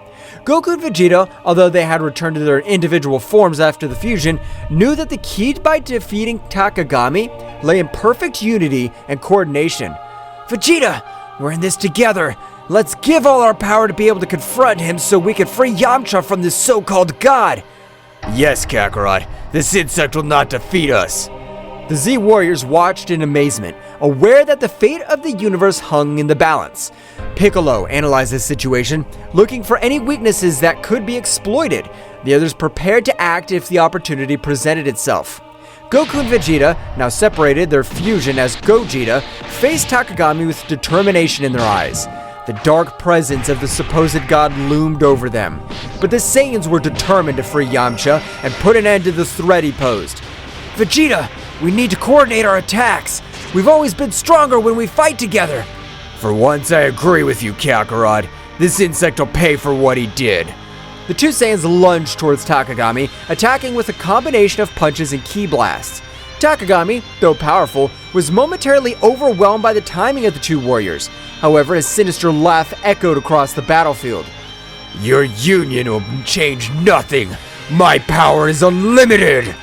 Goku and Vegeta exchanged glances, realizing that the situation was more serious than they had imagined. Takagami unleashed a wave of dark energy that sent them flying, but they quickly recovered, ready to continue the fight. The Z warriors watched with concern. Gohan, though a bit intimidated by Takagami's power, maintained his unwavering determination. Piccolo, with his keen intelligence, pointed out a possible weakness. It seems his power is linked to some source. We must find a way to break that connection. Goten and Trunks, who had arrived along with Gohan, eager to join the battle, looked at their parents with concern. However, Piccolo stopped them. Guys, we need a plan before we launch into battle. Your strength will be crucial at the right time. While the Z warriors thought of a plan, Goku and Vegeta continued their fierce assault against Takagami. Every time it seemed they were about to defeat him, his power increased and the evil emanating from him intensified. Ha ha ha ha! Your resistance is useless. My power thrives on despair and suffering. Then we must find a way to change that. Vegeta, we need to attack together, but with a strategy. You're finally thinking clearly, Kakarot. Let's do it! The two Saiyans, coordinating their movements, executed a series of synchronized attacks. Although Takagami was defending himself skillfully, he began to show signs of discomfort. The connection between his power and the external source seemed to be faltering. At that instant, Piccolo noticed the opportunity. Now is the time. Gohan, wait for the opening we'll give you so you can attack. Goten, Trunks, follow me on my signal. Gohan nodded, conveying a look of confidence to his friends. Goten and Trunks prepared to act on Piccolo's directions.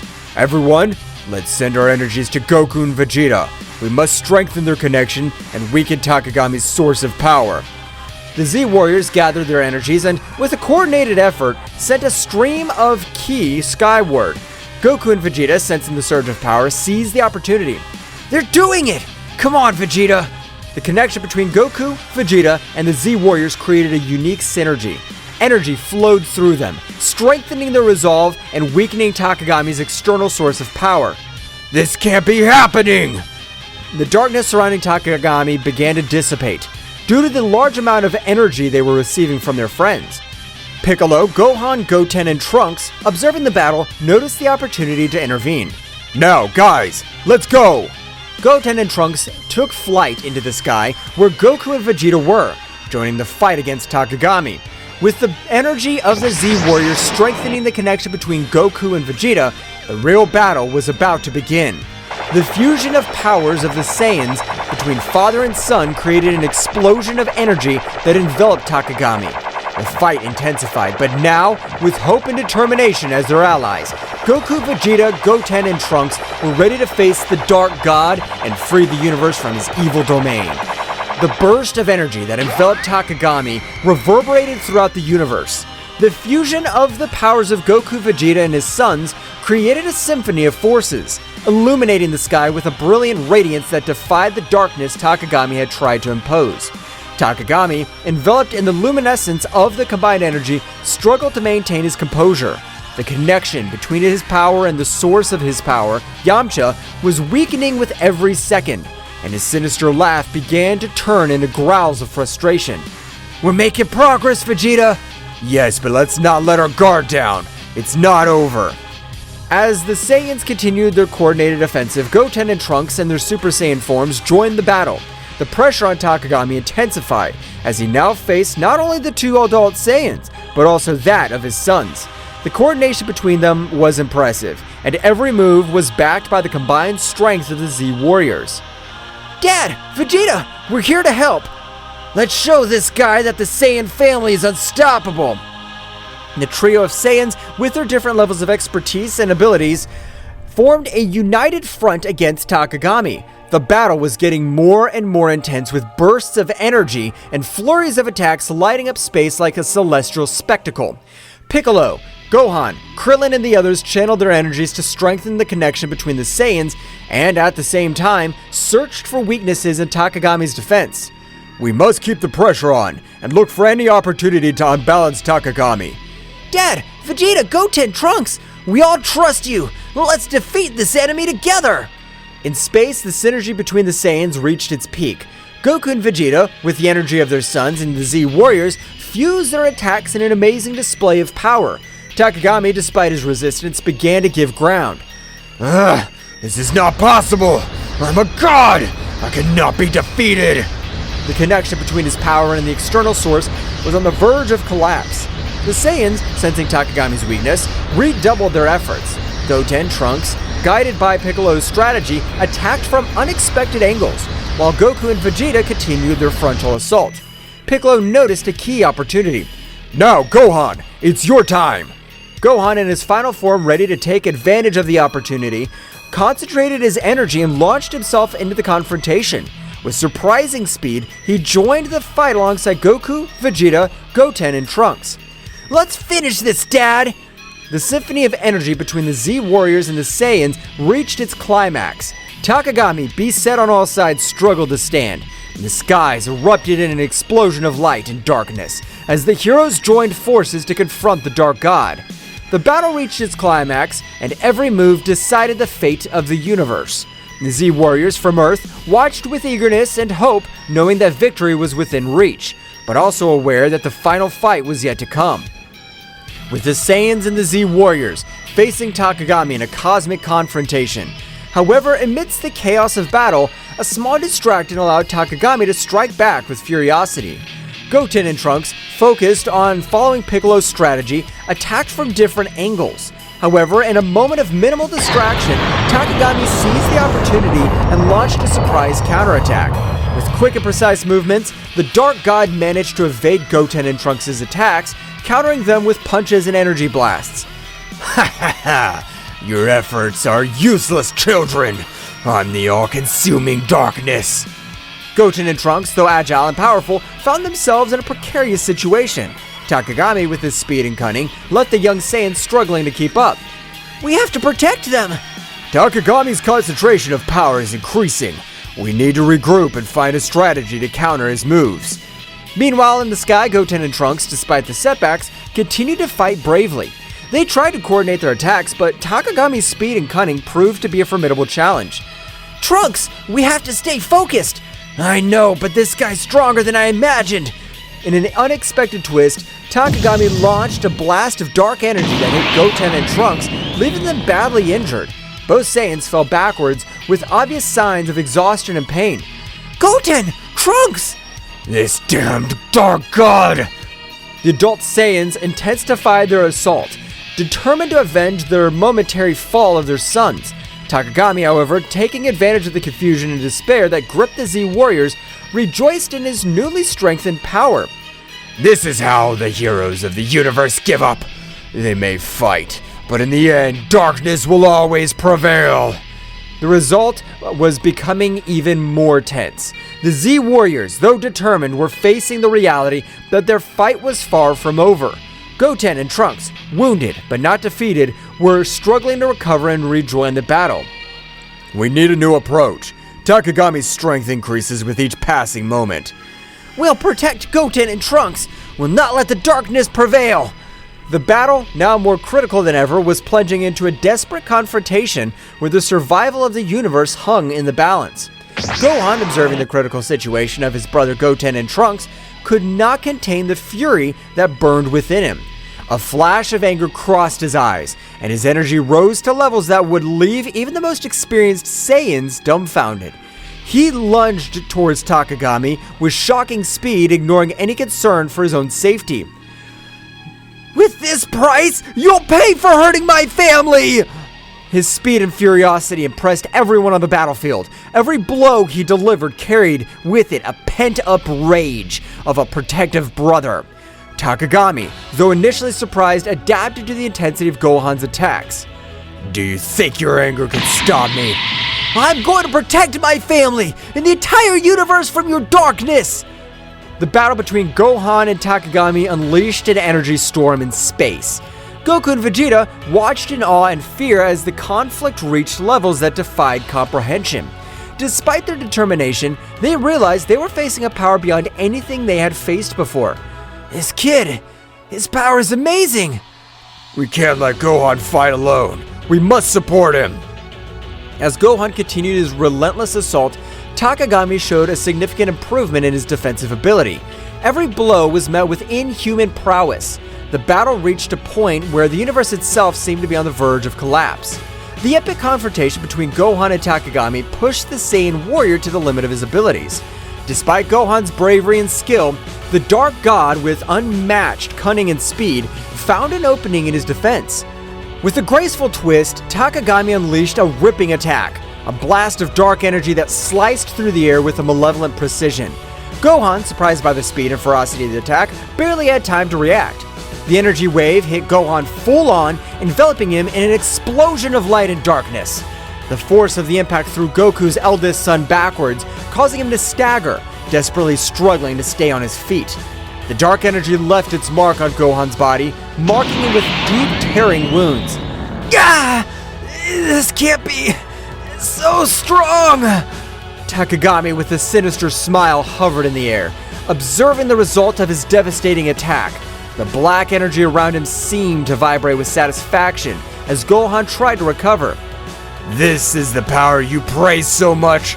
You're no match for me, Gohan. Goku and Vegeta, witnessing the scene from a distance, gritted their teeth helplessly. The situation was becoming more critical with each passing moment.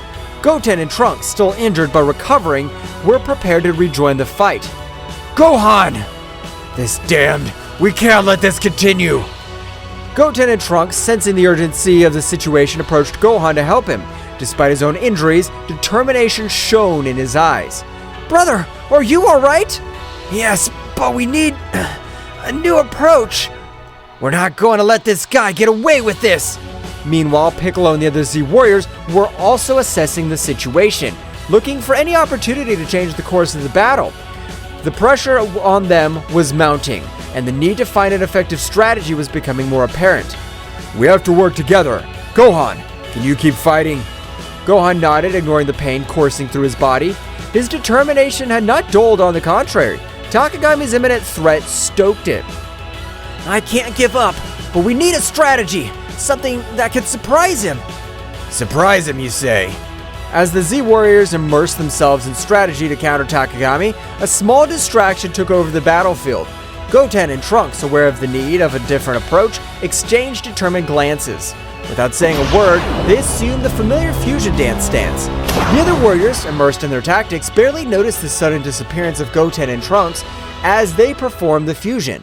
The energy around them condensed into a brilliant flash that revealed Gotenks, Super Saiyan, the powerful fusion of the two young Saiyans. Ready to give this guy a surprise! With impressive speed, Gotenks launched himself towards Takagami, who was momentarily startled by the new presence on the battlefield. Gotenks, with his characteristic air of self-sufficiency, began to unleash a series of swift and agile attacks, challenging the Dark God with renewed energy. Here I come! Takagami, however, far from being intimidated, smiled sinisterly. With a casual gesture, he deflected Gotenks' attacks as if toying with him. Is that all you've got, you little fused insect? Gotenks persisted, intensifying his attacks, trying to find an opening in Takagami's defense. However, the Dark God, with a graceful move, countered each blow with ease. Come on! It can't be! In the moment of distraction, Takagami took advantage of the situation. With impressive speed, he launched a blast of dark energy that enveloped Gotenks before he could react. The resulting explosion threw Gotenks backwards, knocking him to the ground unconscious and disfigured. Gotenks! This is worse than we thought. Takagami, now more confident of his superiority, hovered in the air, glaring at the defeated warriors. Goten and Trunks, still unconscious, lay on the ground as Takagami revealed in his moment of victory. Ha ha ha ha! Is this all you offer, Z Warriors? Your desperation only increases my power. With the outlook darkened by Gotenks' momentary defeat, attention turned to Gohan, who, badly wounded but driven by an inner strength, began to radiate intense energy. The pain in his body seemed to fuel his determination, and a wild golden glow enveloped as his ki reached never-before-seen levels. In the blink of an eye, Gohan transformed into Super Saiyan Phase 3, a form of awesome power that surprised even Takagami. Gohan's hair grew out of control, his muscles swelled, and his expression reflected a mixture of pain and fierce determination. What is this? A new trick? Gohan, with a wild roar, launched himself towards Takagami with shocking speed. The force of his blows and the intensity of his attacks shook the battlefield, creating a storm of energy around him. The conflict between light and darkness took on a new dimension as Gohan challenged the limits of his own power. You're going to pay for what you've done! The confrontation between Gohan in his Super Saiyan Phase 3 form and Takagami marked a drastic change in the intensity of the battle. The skies, previously serene, witness of the confrontation, darkened with the energy unleashed by both combatants. And each blow resounded like thunder in the vast and silent cosmic space, defying the tranquility of the stars watching from a distance. The explosions of energy briefly illuminated the darkness, creating a chaotic and majestic spectacle at the same time. The flashes of light and shadow intertwined in a frantic dance that reflected the ferocity of the combat. The shockwaves spread out in the distance, distorting space itself and recalling the magnitude of the power unleashed on that battlefield. Each movement was a ballet of strength and dexterity, with Gohan and Takagami challenging each other in a battle that transcended the physical, entering the realms of the mystical and the epic. Their cries of determination were lost amid the din of battle, but their spirits echoed in every exchange of blows, making it clear that this confrontation was not just for dominance or survival, but for the legacy of their lineages and the protection of their worlds. Gohan, his eyes shining with an indomitable determination, channeled all his power in every movement, leaving a trail of energy that shimmered with a force that defied the limits of the unimaginable. His taut muscles, his golden aura glowing with intensity, made him an unstoppable force that sought justice and protection for all those he loved and defended. "You will not escape my justice, Takagami! My determination's like an unbreakable torrent that'll sweep away any darkness you try to sow. Every blow I throw carries with it the strength of all those I protect and defend. I'll not rest until the truth shines on every shadow you've woven with your deceptions. Get ready to face the justice I bring!" Gohan roared with fiery fury, his voice echoing across the battlefield like an echo of the very protective will drive him. Every blow he threw carried with it the emotional burden of years of struggle and sacrifice, the determination of a hero willing to do anything for the well-being of his world and his loved ones. On the other hand, Takagami, with his characteristic agility and calculated cunning, dodged Gohan's attacks with fluid and precise movements. His cold and calculating gaze contrasted with the ferocity of the Saiyan, unveiling an enemy who did not underestimate the threat he faced. Interesting. I see that the power of the Saiyan pride still burns deep in your being, Gohan, but let me tell you this. However intense it may be, will not be enough to defy the chains of your inevitable fate. Between each exchange of blows and dodges, the battlefield turned into an epic scenario where two titans collided, not only with their bodies, but with their convictions and purposes. The fate of both was intertwined in a deadly dance where determination, skill, and strength merged in a conflict that transcended the physical and went deep into their warriors' souls. The clash of energies was so intense that the Z warriors felt the pressure and overwhelming weight of the unfolding confrontation. The magnitude of the conflict resonated in every corner of the known universe, like an echo of power that transcended planetary barriers and penetrated the very heart of those who were fighting for survival and justice. The fluctuations in ki were palpable, even to those watching from a distance, like a symphony of opposing forces colliding in a chaotic but harmonious dance. Every member of the Z Warriors could feel the electricity in the air, the tension that preceded every strategic move and every heartbreaking blow. The earth trembled under the influence of the unleashed energy, as if the world itself was responding to the duel of titans being waged on its surface. The skies darkened even more, as if the universe itself was holding its breath at the magnificence and terror of that epic contest. In those moments of crisis, the Z Warriors' determination grew even stronger, fueled by the urgency to protect what they loved and to face any adversity with courage and conviction. It was a reminder that during chaos and destruction, the human spirit could shine with an unshakable light. Piccolo, with his strategic mind sharper as a razor, watched every move with meticulous attention. Every gesture, every spark of unleashed energy carried with it the promise of a decisive change during the battle. His intense and serene gaze concealed a precise calculation as he searched for the perfect opportunity to intervene in support of his disciple. Piccolo, with his gaze lost on the horizon as he pondered the situation deeply, added in a calm but determined voice, Gohan is channeling an incredible power right now. If we manage to amplify their energy and coordinate a joint attack, we could tip the scales in our favor and find the opportunity we need to change the course of this battle. His mind worked like a meticulous clock, evaluating possibilities and strategies during the chaos that was unleashed in front of him. Meanwhile, at the epicenter of the conflict, Gohan and Takagami continued their titanic duel, each determined to impose their will and determination on the other. Gohan's transformation into Super Saiyan Stage 3 not only gave him enormous strength, but also imposed a demanding tribute in terms of energy and physical endurance. Gohan, his breathing agitated by the effort and intensity of the moment, expressed with determination in his voice between short breaths, "His power! It's overwhelming, but I must stand firm. I can't fail."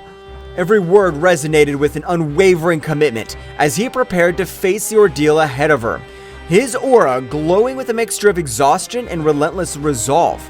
His spirit stood like a burning flame during the storm, braving adversities with a determination that sprang from the core of his being. On the other hand, Takagami, with his arrogant smile and calculated movements, responded to every attack of Gohan with an inordinate confidence in his own dexterity and power. Takagami, with a voice imbued with superiority and a tone that denoted his absolute confidence in his words, defiantly replied, Admiral, but naive.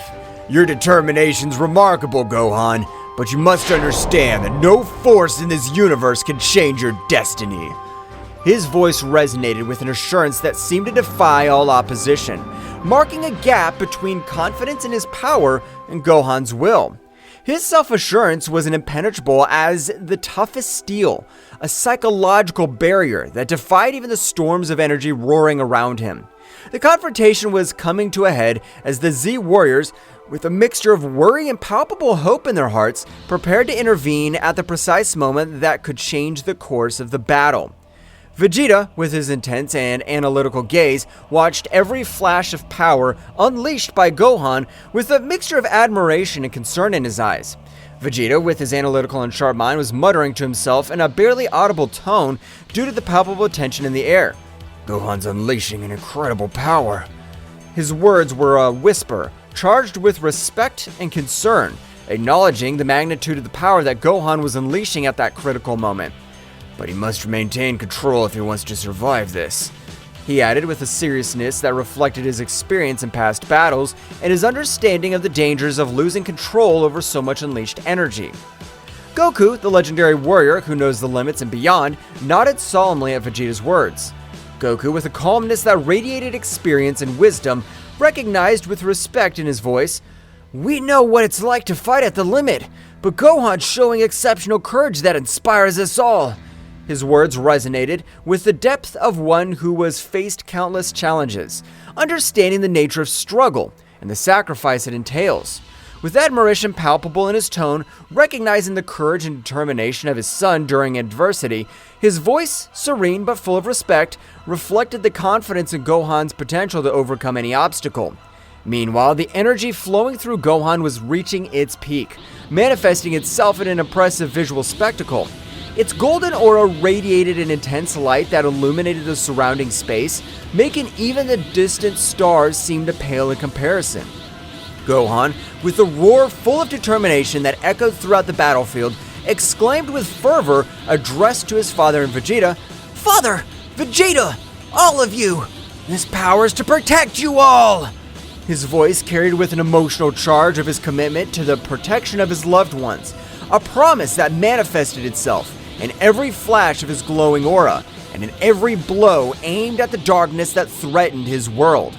His voice, echoing like an echo of hope amid the chaos of battle, his energy, instead of just being destructive, became a beacon of hope for his allies, instilling strength and determination in their hearts. The buildup of energy finally reached its peak when Gohan unleashed a combined attack so powerful that it seemed to tear the very fabric of space. The surprise on Takagami's face was palpable, reflecting the magnitude of the force unleashed by the young Saiyan. Impossible! I can't believe the magnitude of your strength, Gohan! You've unweakened a power that defies all my expectations and strategies so far. But you haven't witnessed everything I can do yet. My abilities are not limited to what you've witnessed so far. And I still have cards to play in this game. Get ready to find out that I'm not as easy an opponent to defeat. The true essence of my power is about to be revealed, and I assure you that it'll surprise you. The battle's only just begun, young Saiyan. The resulting explosion temporarily blinded everyone present, enveloping the battlefield in a dazzling light that eclipsed even the brightest stars in the firmament. As the luminescence slowly faded away, it revealed an impressive but also disturbing scene. Gohan, still in his Super Saiyan Stage 3 form, was still standing, his figure slender but visibly exhausted at the limit of his strength. Was that enough? He was panting between short breaths, his eyes reflecting a determination that defied the fatigue that overwhelmed him. But Takagami emerged from the rubble with a defiant smile on his face, was making it clear that the battle was far from over. You're barely scratching the surface, Gohan. Your power is awesome, but you can't beat the darkness that is hanging over you. Your determination's commendable, but the real battle is beyond what you can imagine. My shadows are deeper, and my power is vaster than you think. Get ready to face the true essence of the dark power. Gohan's energy was fluctuating, a clear sign that his transformation was reaching its limit. The Z Warriors watched with anxiety and determination as the battle reached a critical point. Victory seemed elusive, but their fighting spirit remained unwavering in the darkness that threatened to devour them all. No! I can't give up! This power! It's to protect everyone! To my family! To the Earth! Each word came out between agitated breaths, but charged with an unwavering determination, revealing the deep sense of responsibility and love that drove their struggle. His voice, though weakened by the effort, resounded with a firmness that defined the adversities he faced. Oh, what a pathetic nobility! Do you think you can fight my darkness with simple desires for protection? Your strength is impressive, but your naivety condemns you. Don't you understand that in this world, nobility and desires for protection are as fragile as glass in front of the tide? No matter how much power you possess, the darkness will always find a crack through which to infiltrate and corrupt everything you value. It's only a matter of time before you realize the futility of your efforts, Gohan. Gohan, his aura flickering, braced himself for another assault, feeling every fiber of his being burning with determination. However, the accumulated fatigue and the marked wounds on his skin were beginning to take their toll, weighing like chains on his struggle. Every move was a battle against exhaustion and pain, a test of endurance that tested his courage and perseverance. The vision of Takagami, his implacable enemy, distorted slightly before his fatigued eyes, reflecting not only the tumult of the physical battle, but also the dark and twisted connection Takagami maintained with the source of power that fed him. This connection, like a cursed bond, gave Takagami a ruthless strength, but also dragged him into the maelstrom of corruption and out of control. During the fray, Gohan found himself facing not only a formidable opponent, but also the shadow of an evil influence that threatened to consume everything. Every blow thrown and blocked resonated with the intensity of an epic battle between light and darkness, between the determination of a hero and the seduction of a dark and forbidden power. Despite the adversities and uncertainty that surrounded him, Gohan clung to hope like the beacon in a storm, remembering the bonds of friendship and love that drove him to move forward. Every beat of his heart resonated with the will to protect what he valued most in the world, facing the challenge with courage and sacrifice, knowing that true strength lay in his indomitable spirit and in his determination to never give up in the face of the darkness that threatened his world and soul. Gohan, don't wear yourself out too much. Stay focused and in control. Remember, that true strength lies not only in raw power, but in the ability to stay calm and think strategically amid chaos. Do not underestimate your opponent, and do not get carried away by blind rage. That determination must be backed by intelligence and control.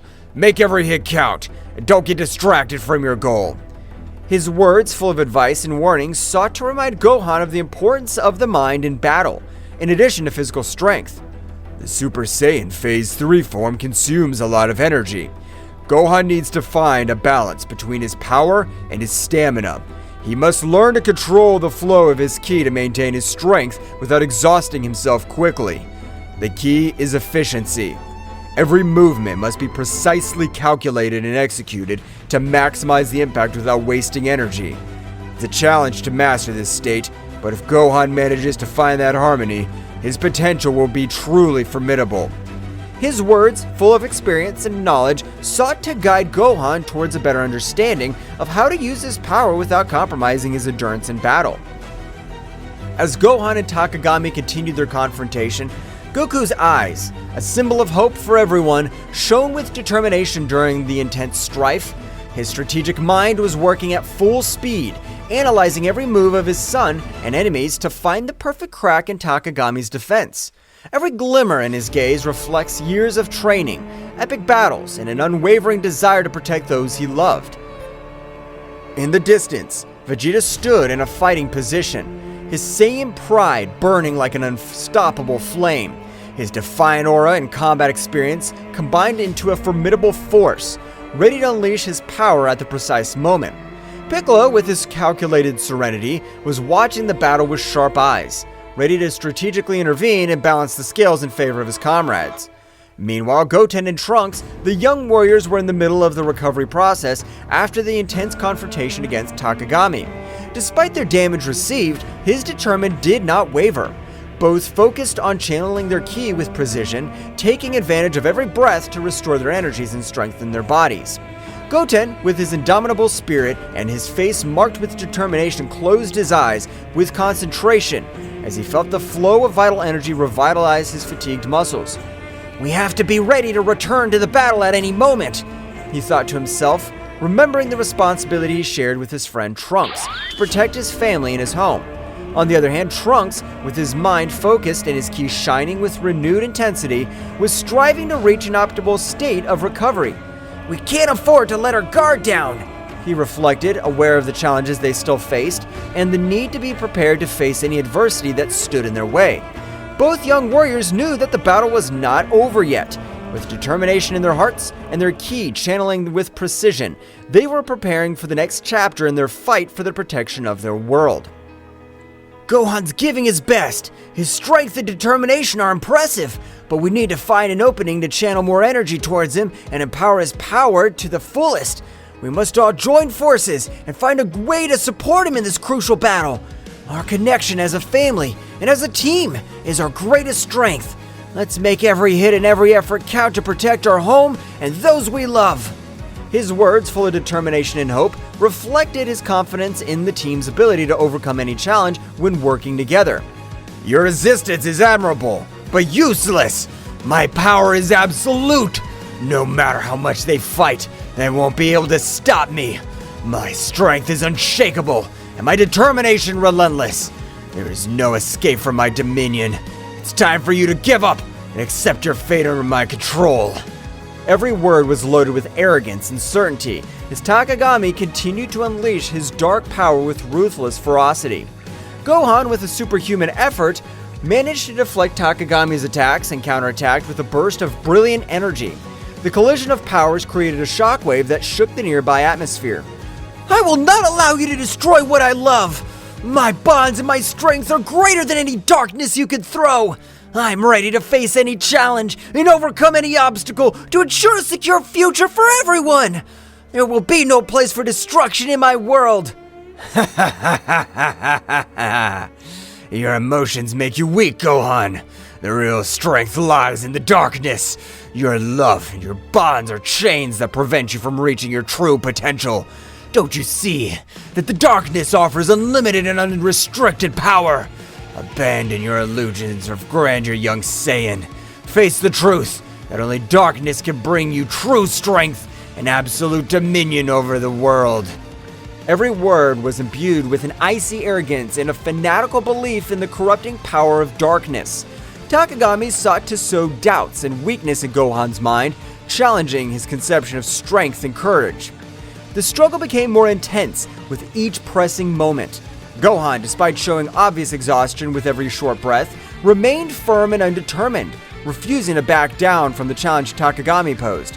His eyes reflected an unwavering determination as he faced the malevolent machinations of his enemy. However, Takagami's evil cunning was revealed in all its magnitude when he began to manipulate the environment around him with dark mastery. The dark creatures had summoned with his sinister magic were already at the edge of the surface, ready to emerge and join the battle with uncontrollable ferocity. The air was charged with an ominous presence as the shadows of those creatures danced unexpectedly, eager to join the conflict and show their destructive power. Faced with imminent threat, the Z Warriors did not hesitate to prepare to face these creatures that represented an unknown but tangible danger. Vegeta, with his characteristic defiant tone, exclaimed as he adjusted his combat posture, "I'll not allow those abominations to ruin our path to victory. It's time to show them the true power of a Saiyan." Piccolo, the group's calm strategist, quickly assessed the situation and proposed a plan of action. We're facing a cunning enemy who uses manipulation as a weapon. We must act with coordination and precision. Gohan, you now take care of containing the creatures. Vegeta, Goku, keep the pressure on Takagami and don't let him breathe easy. Goku, with a determined smile on his face, nodded energetically. We have it, Piccolo! I'm confident that together we can overcome any challenge that comes our way! We're going to give our best! Goten and Trunks, the young warriors, who were always looking to prove their bravery, exchanged a look of complacency before joining the plan. Yes! Let's show these monsters what it means to be a real team! Determination shone in the eyes of each Z warrior as they prepared for the upcoming showdown, their hearts resonating with the memory of Ten Shinhan and Chaos's courageous sacrifice. Those moments of heroism and camaraderie resonated like an echo in their souls, reminding them of the price they sometimes had to pay to protect the world they loved. Goku, with a silent bow to his fallen friends, took a moment to remember his valuable lessons of courage and determination. Our friend showed us that even in the darkest moments, we can find the strength to face any challenge. His sacrifice will not be in vain as long as we keep fighting and keep the flame of hope alive in our hearts. Every blow we take, every obstacle we face is proof of our determination and our commitment to a better future. We'll not let his sacrifice be forgotten. Let's keep fighting with all our heart and spirit. Vegeta, with an intense gaze fixed on the horizon, added solemnly, Every battle teaches us something new. We must honor his memory by overcoming our limits, protecting this world, not only for ourselves, but for those who are no longer there. Piccolo, the serene strategist, reflected on the importance of learning from each experience. Every battle, every loss, strengthens us and teaches us to be better warriors. Let's move forward with determination and wisdom. Goten and Trunks, the young warriors, full of energy and competitive spirit, exchanged a look of respect towards the heroes of the past. We're going to make their bravery and sacrifice worthwhile. We'll fight with everything we have. The memory of Ten Shinhan and Chaos became a flame that fanned the determination and fighting spirit of the Z Warriors. With their hearts united in a common purpose, They prepared to face the next challenge with the strength of those who came before them, ready to write the next chapter in the history of defending the Earth against the forces of evil. The battle reached unprecedented levels of intensity, with every move unleashing a wave of energy that shook the battlefield. Gohan, with his indomitable spirit, led the charge against the emerging shadows, channeling his ki into powerful explosions that dispelled the creatures one after another. Every flash of light harbored the determination to protect their loved ones and their home from the darkness that threatened to consume them. Mr. Piccolo, behind you! Watch your back! The enemy's trying to surprise us with sneak attacks! We can't afford to let our guard down for 1 second in this battle! Our togetherness is our greatest strength, and together we'll overcome any challenge that comes our way! I trust in your strategic wisdom, Mr. Piccolo, but I'm also here to support you in every move! Let's move forward with determination and protect what we value with all our might! Piccolo responded quickly, deflecting the attack with an energy shield. Thank you, Gohan. Your quick alertness and attention to detail are crucial in this battle. Our coordination and communication are what will keep us one step ahead in the face of our enemies. Let's keep working together. Every move counts in this matchup. By his side, Piccolo displayed his tactical ingenuity with mastery, drawing lines of defense and counterattack with pinpoint accuracy. His strategies were like chess moves on the battlefield, anticipating the enemy's moves and coordinating attacks to maximize the impact. Between them, an almost perfect synchronicity is woven, where Gohan's brute force found balance at Piccolo's strategic cunning. Vegeta, get ready for our combined attack! We can't hold any back anymore! It's time to deploy all our power and show them what we're capable of! Together, we're unstoppable, Vegeta! Let's prove once again why we're the most powerful Z warriors in the universe! Let's go! You don't need to tell me, Kakaroto. I'm always ready for the combat. Our combined power will overcome any obstacle that stands in our way. Get ready to witness the true strength of the Saiyan race. Let's go! Every clash of powers, every rumble of explosions resounded like a chant of resistance, bravery during chaos. The bonds of camaraderie and trust between the Z warriors were strengthened by adversity, reminding them that together they were more than the sum of their individual abilities. In this ballet of strength and strategy, where each movement had the weight of survival and the hope of a future in which light would prevail over shadows. Vegeta and Goku, in their eternal friendly rivalry forged in countless battles, coordinated their attacks with an almost telepathic synchronization. Like two warriors who share a unique and deep bond, their fiery determination was reflected in every move, every punch, and every burst of energy they threw at their formidable opponent, Takagami. Goku, it's time to unite our powers to take down this guy once and for all. We'll not allow it to continue sowing chaos and destruction. Our combined strength will be their undoing. Take this, Takagami! This is the end that awaits you for challenging the Z Warriors. I'm with you, Vegeta! There's no turning back now! Together, we'll put an end to this threat once and for all! Let's get him! The latter, a formidable adversary in his own right, was forced to quickly divert his attention between dodging the quick and precise strikes of the Saiyans and dealing with the strategic cunning of Gohan and the tactical prowess of Piccolo. Don't underestimate my powers, Saiyans. My abilities go beyond what you can imagine. Your determination's admirable, but it won't be enough to stop me. Get ready to know the true darkness that resides in this universe. The frantic dance of attacks and defenses between the protagonists became a ballet of opposing forces, where speed and power merged into an unparalleled combat choreography. Each shock of energy unleashed explosions of ki that lit up the sky like shooting stars on a stormy night, painting the firmament with flashes of power and determination. The battlefield was transformed into an epic scenario where the fates of the combatants were intertwined in a cosmic drama of legendary proportions. Gohan, now's your time to shine. Use this opportunity to show your true power and determination. We're all counting on you to turn the tide of this battle. Don't hold back. Give your best and make every hit count. The fate of everyone depends on your courage and strength in this crucial moment. Come on, Dad! Mr. Piccolo! We won't stop until we beat you! Our determination's stronger than ever, and together, we're unstoppable! This is our moment to show that together, we can overcome any obstacle! Let's trust in our bonds, and fight with everything we have! Meanwhile, Gohan's relentless determination and Piccolo's tactical wisdom added layers of complexity to the conflict, consistently challenging Takagami's strategies and moves. The intensity of the confrontation reached its peak, and with each hero and villain deploying their maximum potential in search of victory. Amid the chaos of battle, friendship and honor and inner strength shone as beacons of hope, in a universe fraught with unfathomable challenges and dangers. Goten and Trunks, following the meticulous plan laid out by Piccolo to the latter, demonstrated a perfect synchronization that bordered on the supernatural. As young Saiyan warriors, their connection was more than a simple strategic alliance. It was the manifestation of a deep and lasting friendship, forged in countless shared trainings and battles. Every movement, every gesture, flowed between them in an innate harmony that only the strongest bonds could sustain. Goten, your task is to maintain the defensive perimeter. Don't let anything surprise us from behind. Trunks, look for any opportunity to counterattack. We need to take advantage of every gap in their defense to turn the tide in this battle. Understood, Mr. Piccolo. I'll be attentive and make sure that nothing takes us by surprise.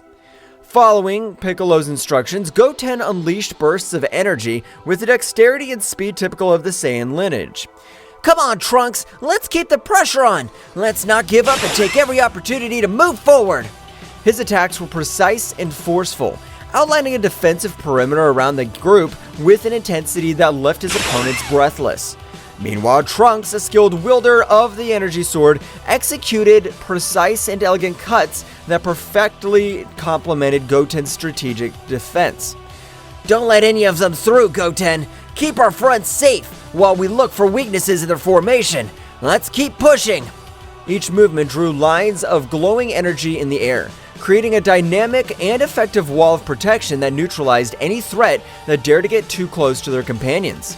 The combination of Goten and Trunks' skills not only demonstrated their individual mastery, but also their ability to work in a team in a fluid and coordinated way. Their actions were not only the result of practice and training, but also of a deep mutual understanding that allowed them to anticipate each other's movements with pinpoint accuracy. On the battlefield, the symbiosis was their greatest strength, making them an unstoppable force that courageously and determinedly defended those considered their family and home. The battle that was being fought was a whirlwind of energy and strategy, where every move had a deep meaning, and every decision impacted on the future of the contest. Goten and Trunks, the young Saiyan warriors, showed amazing coordination as they threw themselves into combat with a mixture of bravery and dexterity. His movements were like a martial dance, fluid and precise, designed to unbalance the dark creatures summoned by Takagami. Trunks, to your right! Understood. The voices of the young people echoed among the booms of explosions and the clash of powers. Each exchange of blows was a symphony of ki, a manifestation of the determination not to give ground in the face of the darkness that threatened to engulf them. Meanwhile, Gohan, with his indomitable spirit, deployed his ki in explosions of controlled energy, creating glowing spheres that exploded with force on impact against the shadows that rushed over them. We can't give up! Our world depends on this! Every strike, every strategy, everything counts in this crucial battle! Let's keep fighting until the end! His voice resonated with conviction, injecting courage into his companions. Piccolo, the calm but ruthless strategist, extended his arms with authority, generating defensive barriers that protected the group from surprise attacks. His eyes observed the battlefield with a calculated calm, evaluating every movement of the enemy to find the precise moment to counterattack. Keep the pressure constant. We cannot allow them to make up ground. Every breakthrough we make is crucial to maintaining our advantage. Keep attacking relentlessly. The sound of energy crashes and explosions was deafening, but during the chaos, the group's determination and unity shone like beacons of hope in the darkest night. Each of the Z warriors knew that they were not only fighting for their lives, but for the future of their home and the generations to come. Every attack, every block was another step towards victory or defeat, and they were not willing to give in to adversity. Amid the furious fray, every strategic move and every technique deployed by the Z Warriors reflected years of training and experience. as well as a bond of trust and camaraderie that strengthened them in the most difficult moments. The coordination between them was a show of synchronization and dexterity, a chaotic but harmonious dance of attacks and defenses that kept at bay the dark forces that tried to dominate them. However, it was at a crucial moment, when hope seemed to be faltering in the face of Takagami's relentless persistence, that Goku and Vegeta, the legendary Saiyans whose power transcended known limits, demonstrated once again why they were revered as the most powerful warriors in the universe. With millimetric synchronization that only they could achieve after years of training in epic battles, they unleashed a devastating combined attack that shattered Takagami's defenses, leaving them exposed and vulnerable in the face of the final counterattack of the brave defenders of the Earth. The impact of their combined energy resounded on the battlefield like divine thunder, shaking reality itself with its overwhelming power. The energy blasts and shockwaves spread out like a gale, sweeping away any obstacles in their way and marking a decisive turn in the confrontation. The hearts of the Z Warriors swelled with renewed hope as they witnessed the result of the bravery and determination embodied in Goku and Vegeta, who were not only allies but also rivals who raised each other to new heights of power and dexterity. This epic moment not only symbolized the brute strength of the legendary Saiyans, but also the depth of their connection as battle companions and friends. Her self-sacrifice and dedication to protecting her home and loved ones shone with an intensity that defied the shadows of despair. With Takagami vulnerable before them, Earth's heroes prepared for the final assault, determined to put an end to the dark threat looming over their world and restore the lost peace. As this crucial opportunity approached, Gohan and Piccolo, two warriors whose togetherness goes beyond simple camaraderie, combined their powers with synchronization and understanding that only the closest battle partners could achieve. With relentless determination and a strategic focus sharp as the edge of a sword, they faced the creatures summoned by Takagami, with a bravery that inspired everyone present on the battlefield. Mr. Piccolo, keep the rear guard. I'm going to the front. It is crucial to maintain our formation and protect our backs as we move forward towards the main battle. I trust you to keep us safe from behind. Understood, Gohan. Don't let your guard down. Our coordination is key for being victorious. Stay alert and move forward with determination. Together we'll overcome this challenge. Gohan's energy, bright and powerful as the sun as it peaks, was intertwined with Piccolo's tactical cunning and dexterity, creating a symphony of power and skill that defied expectations. Each coordinated movement between them was a masterful combined dance, where offensive and defense intertwined in a lethal harmony. The creatures summoned by Takagami, who once posed a formidable threat, now found themselves at a disadvantage in the face of the unbreakable union of these two exceptional warriors. The battlefield lit up with flashes of brilliant energy as Gohan and Piccolo unleashed their full potential, overcoming every obstacle with steely determination and calculated strategies. The trust between them was palpable, a connection that transcended words and manifested itself in every punch and every block.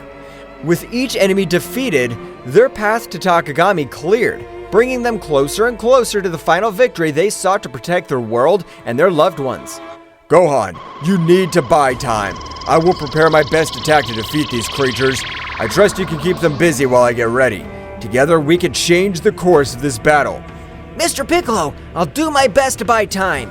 My goal is to keep these creatures at bay as long as possible so I can prepare their attack. Trust me, I won't let you down. The moment of truth was approaching, and Gohan was advancing with a firm step, while Piccolo prepared his best attack to defeat these creatures summoned by Bahamut's disciple and put an end to the darkness that had threatened his home. His fiery determination was a beacon of hope for those who witnessed his courageous struggle, reminding them that strength lies in the unity and indomitable spirit of those who fight for justice and peace. The critical moment came when every move decided the fate of the battle. Gohan, in a last effort, took his final form. With his bright and determined aura, advanced to the front of the battle line, facing the dark creatures with a mixture of bravery and strategy, as he blocked the onslaughts of the shadows with his dazzling ki. The creatures summoned by Takagami were not easy rivals to beat, but Gohan in his ultimate form took a lot of confidence and began to face the creatures they are facing. Gohan knew that keeping the creatures at bay was crucial to allowing Piccolo to unleash his full power. While Gohan struggled to contain the shadows with his fast movements and powerful attacks, Piccolo concentrated his energy preparing for the most powerful technique. The tension on the battlefield was palpable, but there was no room for doubt. Confidence in their abilities and in their partner was the key to facing the darkness that threatened to consume them. Gohan, keep it up. You're demonstrating exceptional courage and impressive mastery on the battlefield. Every movement of yours is a barrier that prevents the advancement of these creatures. It's crucial that you hold this firmness for a few more moments while I finalize the preparations for my final ultimate technique. I have full confidence in your abilities and determination. Remember that our teamwork is the key to overcoming any challenge. Keep the pressure on and don't let your guard down. Together we can turn the tide of this battle and protect our loved ones. Understood, Mr. Piccolo. I'll not allow them to advance a single step further. You can trust me. I'm fully prepared to take on this responsibility and keep these creatures at bay. Together, we can overcome this and protect our loved ones. My determination's unwavering, and I'll not back down in the face of this challenge, because I know that every stroke I stop here is a step towards victory. Our teamwork and mutual trust will give us the strength to prevail in this battle. Let's show them what we're capable of and write our own destiny in this struggle. The scene unfolds with increasing intensity as Gohan definitively plunges into the maelstrom of combat. His determination is reflected in every gesture, and every tense muscle, and in every flash of energy that emanates from his being. The creatures summoned by Takagami's nightmarish creatures with twisted shapes and burning eyes fiercely advance towards Gohan, seeking to overwhelm him with their numbers and their uncontrolled fury. Gohan, however, is not daunted. His ki shines around him like an aura of power, marking every movement with a clear purpose. When the first creature lunges with sharp claws, Gohan responds with a precise block, channeling his energy to stop the attack with a glowing barrier. The resulting impact makes the ground tremble under his feet, but Gohan remains steadfast, his eyes fixed on his opponent. Each subsequent blow is an exhibition of martial skill and ki control. Gohan moves with grace and speed, dodging the onslaughts of creatures with fluid movements, and countering with calculated blows. His fists and legs turn into bursts of energy, hitting the enemies with force and precision. Each impact causes bursts of energy that light up the battlefield, drawing bright arcs in the air and kicking up swirls of dust around them. The creatures do not retreat easily. Their resistance is stubborn, and their thirst for destruction is insatiable. Gohan is forced to deploy more advanced techniques, combining his speed and strength with concentrated energy attacks. Ki waves cut through the air as Gohan releases bursts of controlled energy, seeking to weaken his opponents and open gaps in their defenses. Every block, every dodge, is a dance of anticipation and reaction. Gohan relies on his training and his intellect, reading the movements of the creatures, responding with precise movements. Your connection to your spiritual energy is evident in every movement, every pulse of energy emanating from your being. Meanwhile, Piccolo completes the charge of his definitive technique, his absolute concentration palpable in the air. The sound of his pent-up energy resonates on the battlefield, adding a layer of palpable tension to the charged atmosphere of battle. Gohan feels Piccolo's accumulated power as a beacon of hope and a call to redouble his efforts. This is our chance, Gohan. Keep the pressure on them, and don't give them any respite. Every move of yours is crucial right now, as we are close to changing the course of this battle. I trust in your ability to keep them at bay, while we prepare our counterattack. Keep your determination, and keep going. Together, we can make it happen. Gohan nods with determination as he prepares for the next attack. The combat dance between Gohan and the creatures reach its climax when Gohan, with a graceful twist, unleashes a series of energy blasts that cut through the enemy ranks. The creatures recoil momentarily, their twisted forms showing signs of weakness for the first time. Goten! Trunks! I need you to be alert! Mr. Piccolo is preparing a powerful attack! Move quickly and maintain your defenses! Our coordination is crucial at this critical moment of the battle. We can't afford to make mistakes now. I'm confident in your ability to respond quickly and effectively. Stay focused and keep fighting with determination. Come on, we can still turn the tide of this battle in our favor. The moment came when Gohan, with a precise movement, opened a breach in the creature's defenses, allowing Piccolo to unleash his devastating attack. With a resounding scream, Piccolo releases his ultimate technique, a beam of concentrated energy that cuts through the sky like a fiery comet. Makankasapo!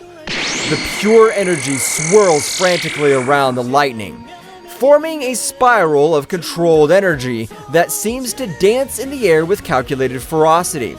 The extreme concentration of energy causes a burst that radiates a dazzling radiance, as if the sun itself were transcending on the battlefield. The energy beam, with its incomparable power, transverses the enemy ranks with pinpoint accuracy, neutralizing the creatures with an amazing efficiency that takes the breath away of those who witness its devastating impact. The initial explosion is only the prelude to the destruction that is unleashed. The torrent of concentrated energy envelops the creatures in a lethal embrace, eroding their forms with an overwhelming intensity. Each wave of energy emanating from the ray is like a chisel, carving out space itself, gradually disintegrating the creatures that meet its path with an inexorable inevitability. The show is both majestic and terrifying, with the energy displayed manifesting in vibrant colors that collide and intertwine in a chaotic dance. The controlled destruction leaves in its wake a trail of disintegration that seems to defy the very laws of physics, demonstrating the supreme power that resides in the hands of those who master the arts of combat and energy control. The battlefield gradually quieted down, the dark threat dissipating with each defeated creature. Gohan and Piccolo, breathing heavily, but with a satisfied smile, met in the center of the battlefield, knowing that their teamwork and determination had tipped the scales toward victory. Now, with the road to Takamagami clear, they were preparing for the final assault, confident that their union would return their greatest strength. The battlefield gradually quieted down, the echo of controlled destruction echoing through the air as the enemy creatures vanquished before the combined might of Gohan and Piccolo. The glow of the dissipated energy hinted at the near victory, marked by the determination and teamwork of the brave warriors Z, Gohan, and Piccolo. Breathing heavily but with a smile of satisfaction on their faces, met in the center of the battlefield, exchanging looks of complicity that spoke of a bond forged in battle and camaraderie. Meanwhile, in another part of the battlefield, Goku and Vegeta were facing Takagami in an epic duel that defied the limits of known power. With their faces marked with determination and their eyes shining with a fierce intensity, the two legendary Saiyans demonstrated once again why they were considered the most powerful warriors in the universe. His movements were like a whirlwind of quick attacks and precise defenses, each strike resounding like thunder in the energy-charged air. "Vegeta, keep the pressure on! Let's finish this together!" Of course, Kakarot. I'm not gonna let this guy beat us. The intensity of their confrontation filled the battlefield, making the ground shake with every energy shock. Takagami, although powerful, was in a challenging position in the face of the unstoppable combination of Goku and Vegeta. I'll not underestimate your power, Saiyans. I recognize their bravery, but their determination will not be enough to stop me. My strength is unshakable. My power is unstoppable. Get ready to face the real darkness. Well guys, this is all for today's chapter. I hope you liked it and it was to your liking. Now don't forget to leave your powerful like Supreme God level, comment and subscribe. Now without further ado, see you in a new video. Until next time.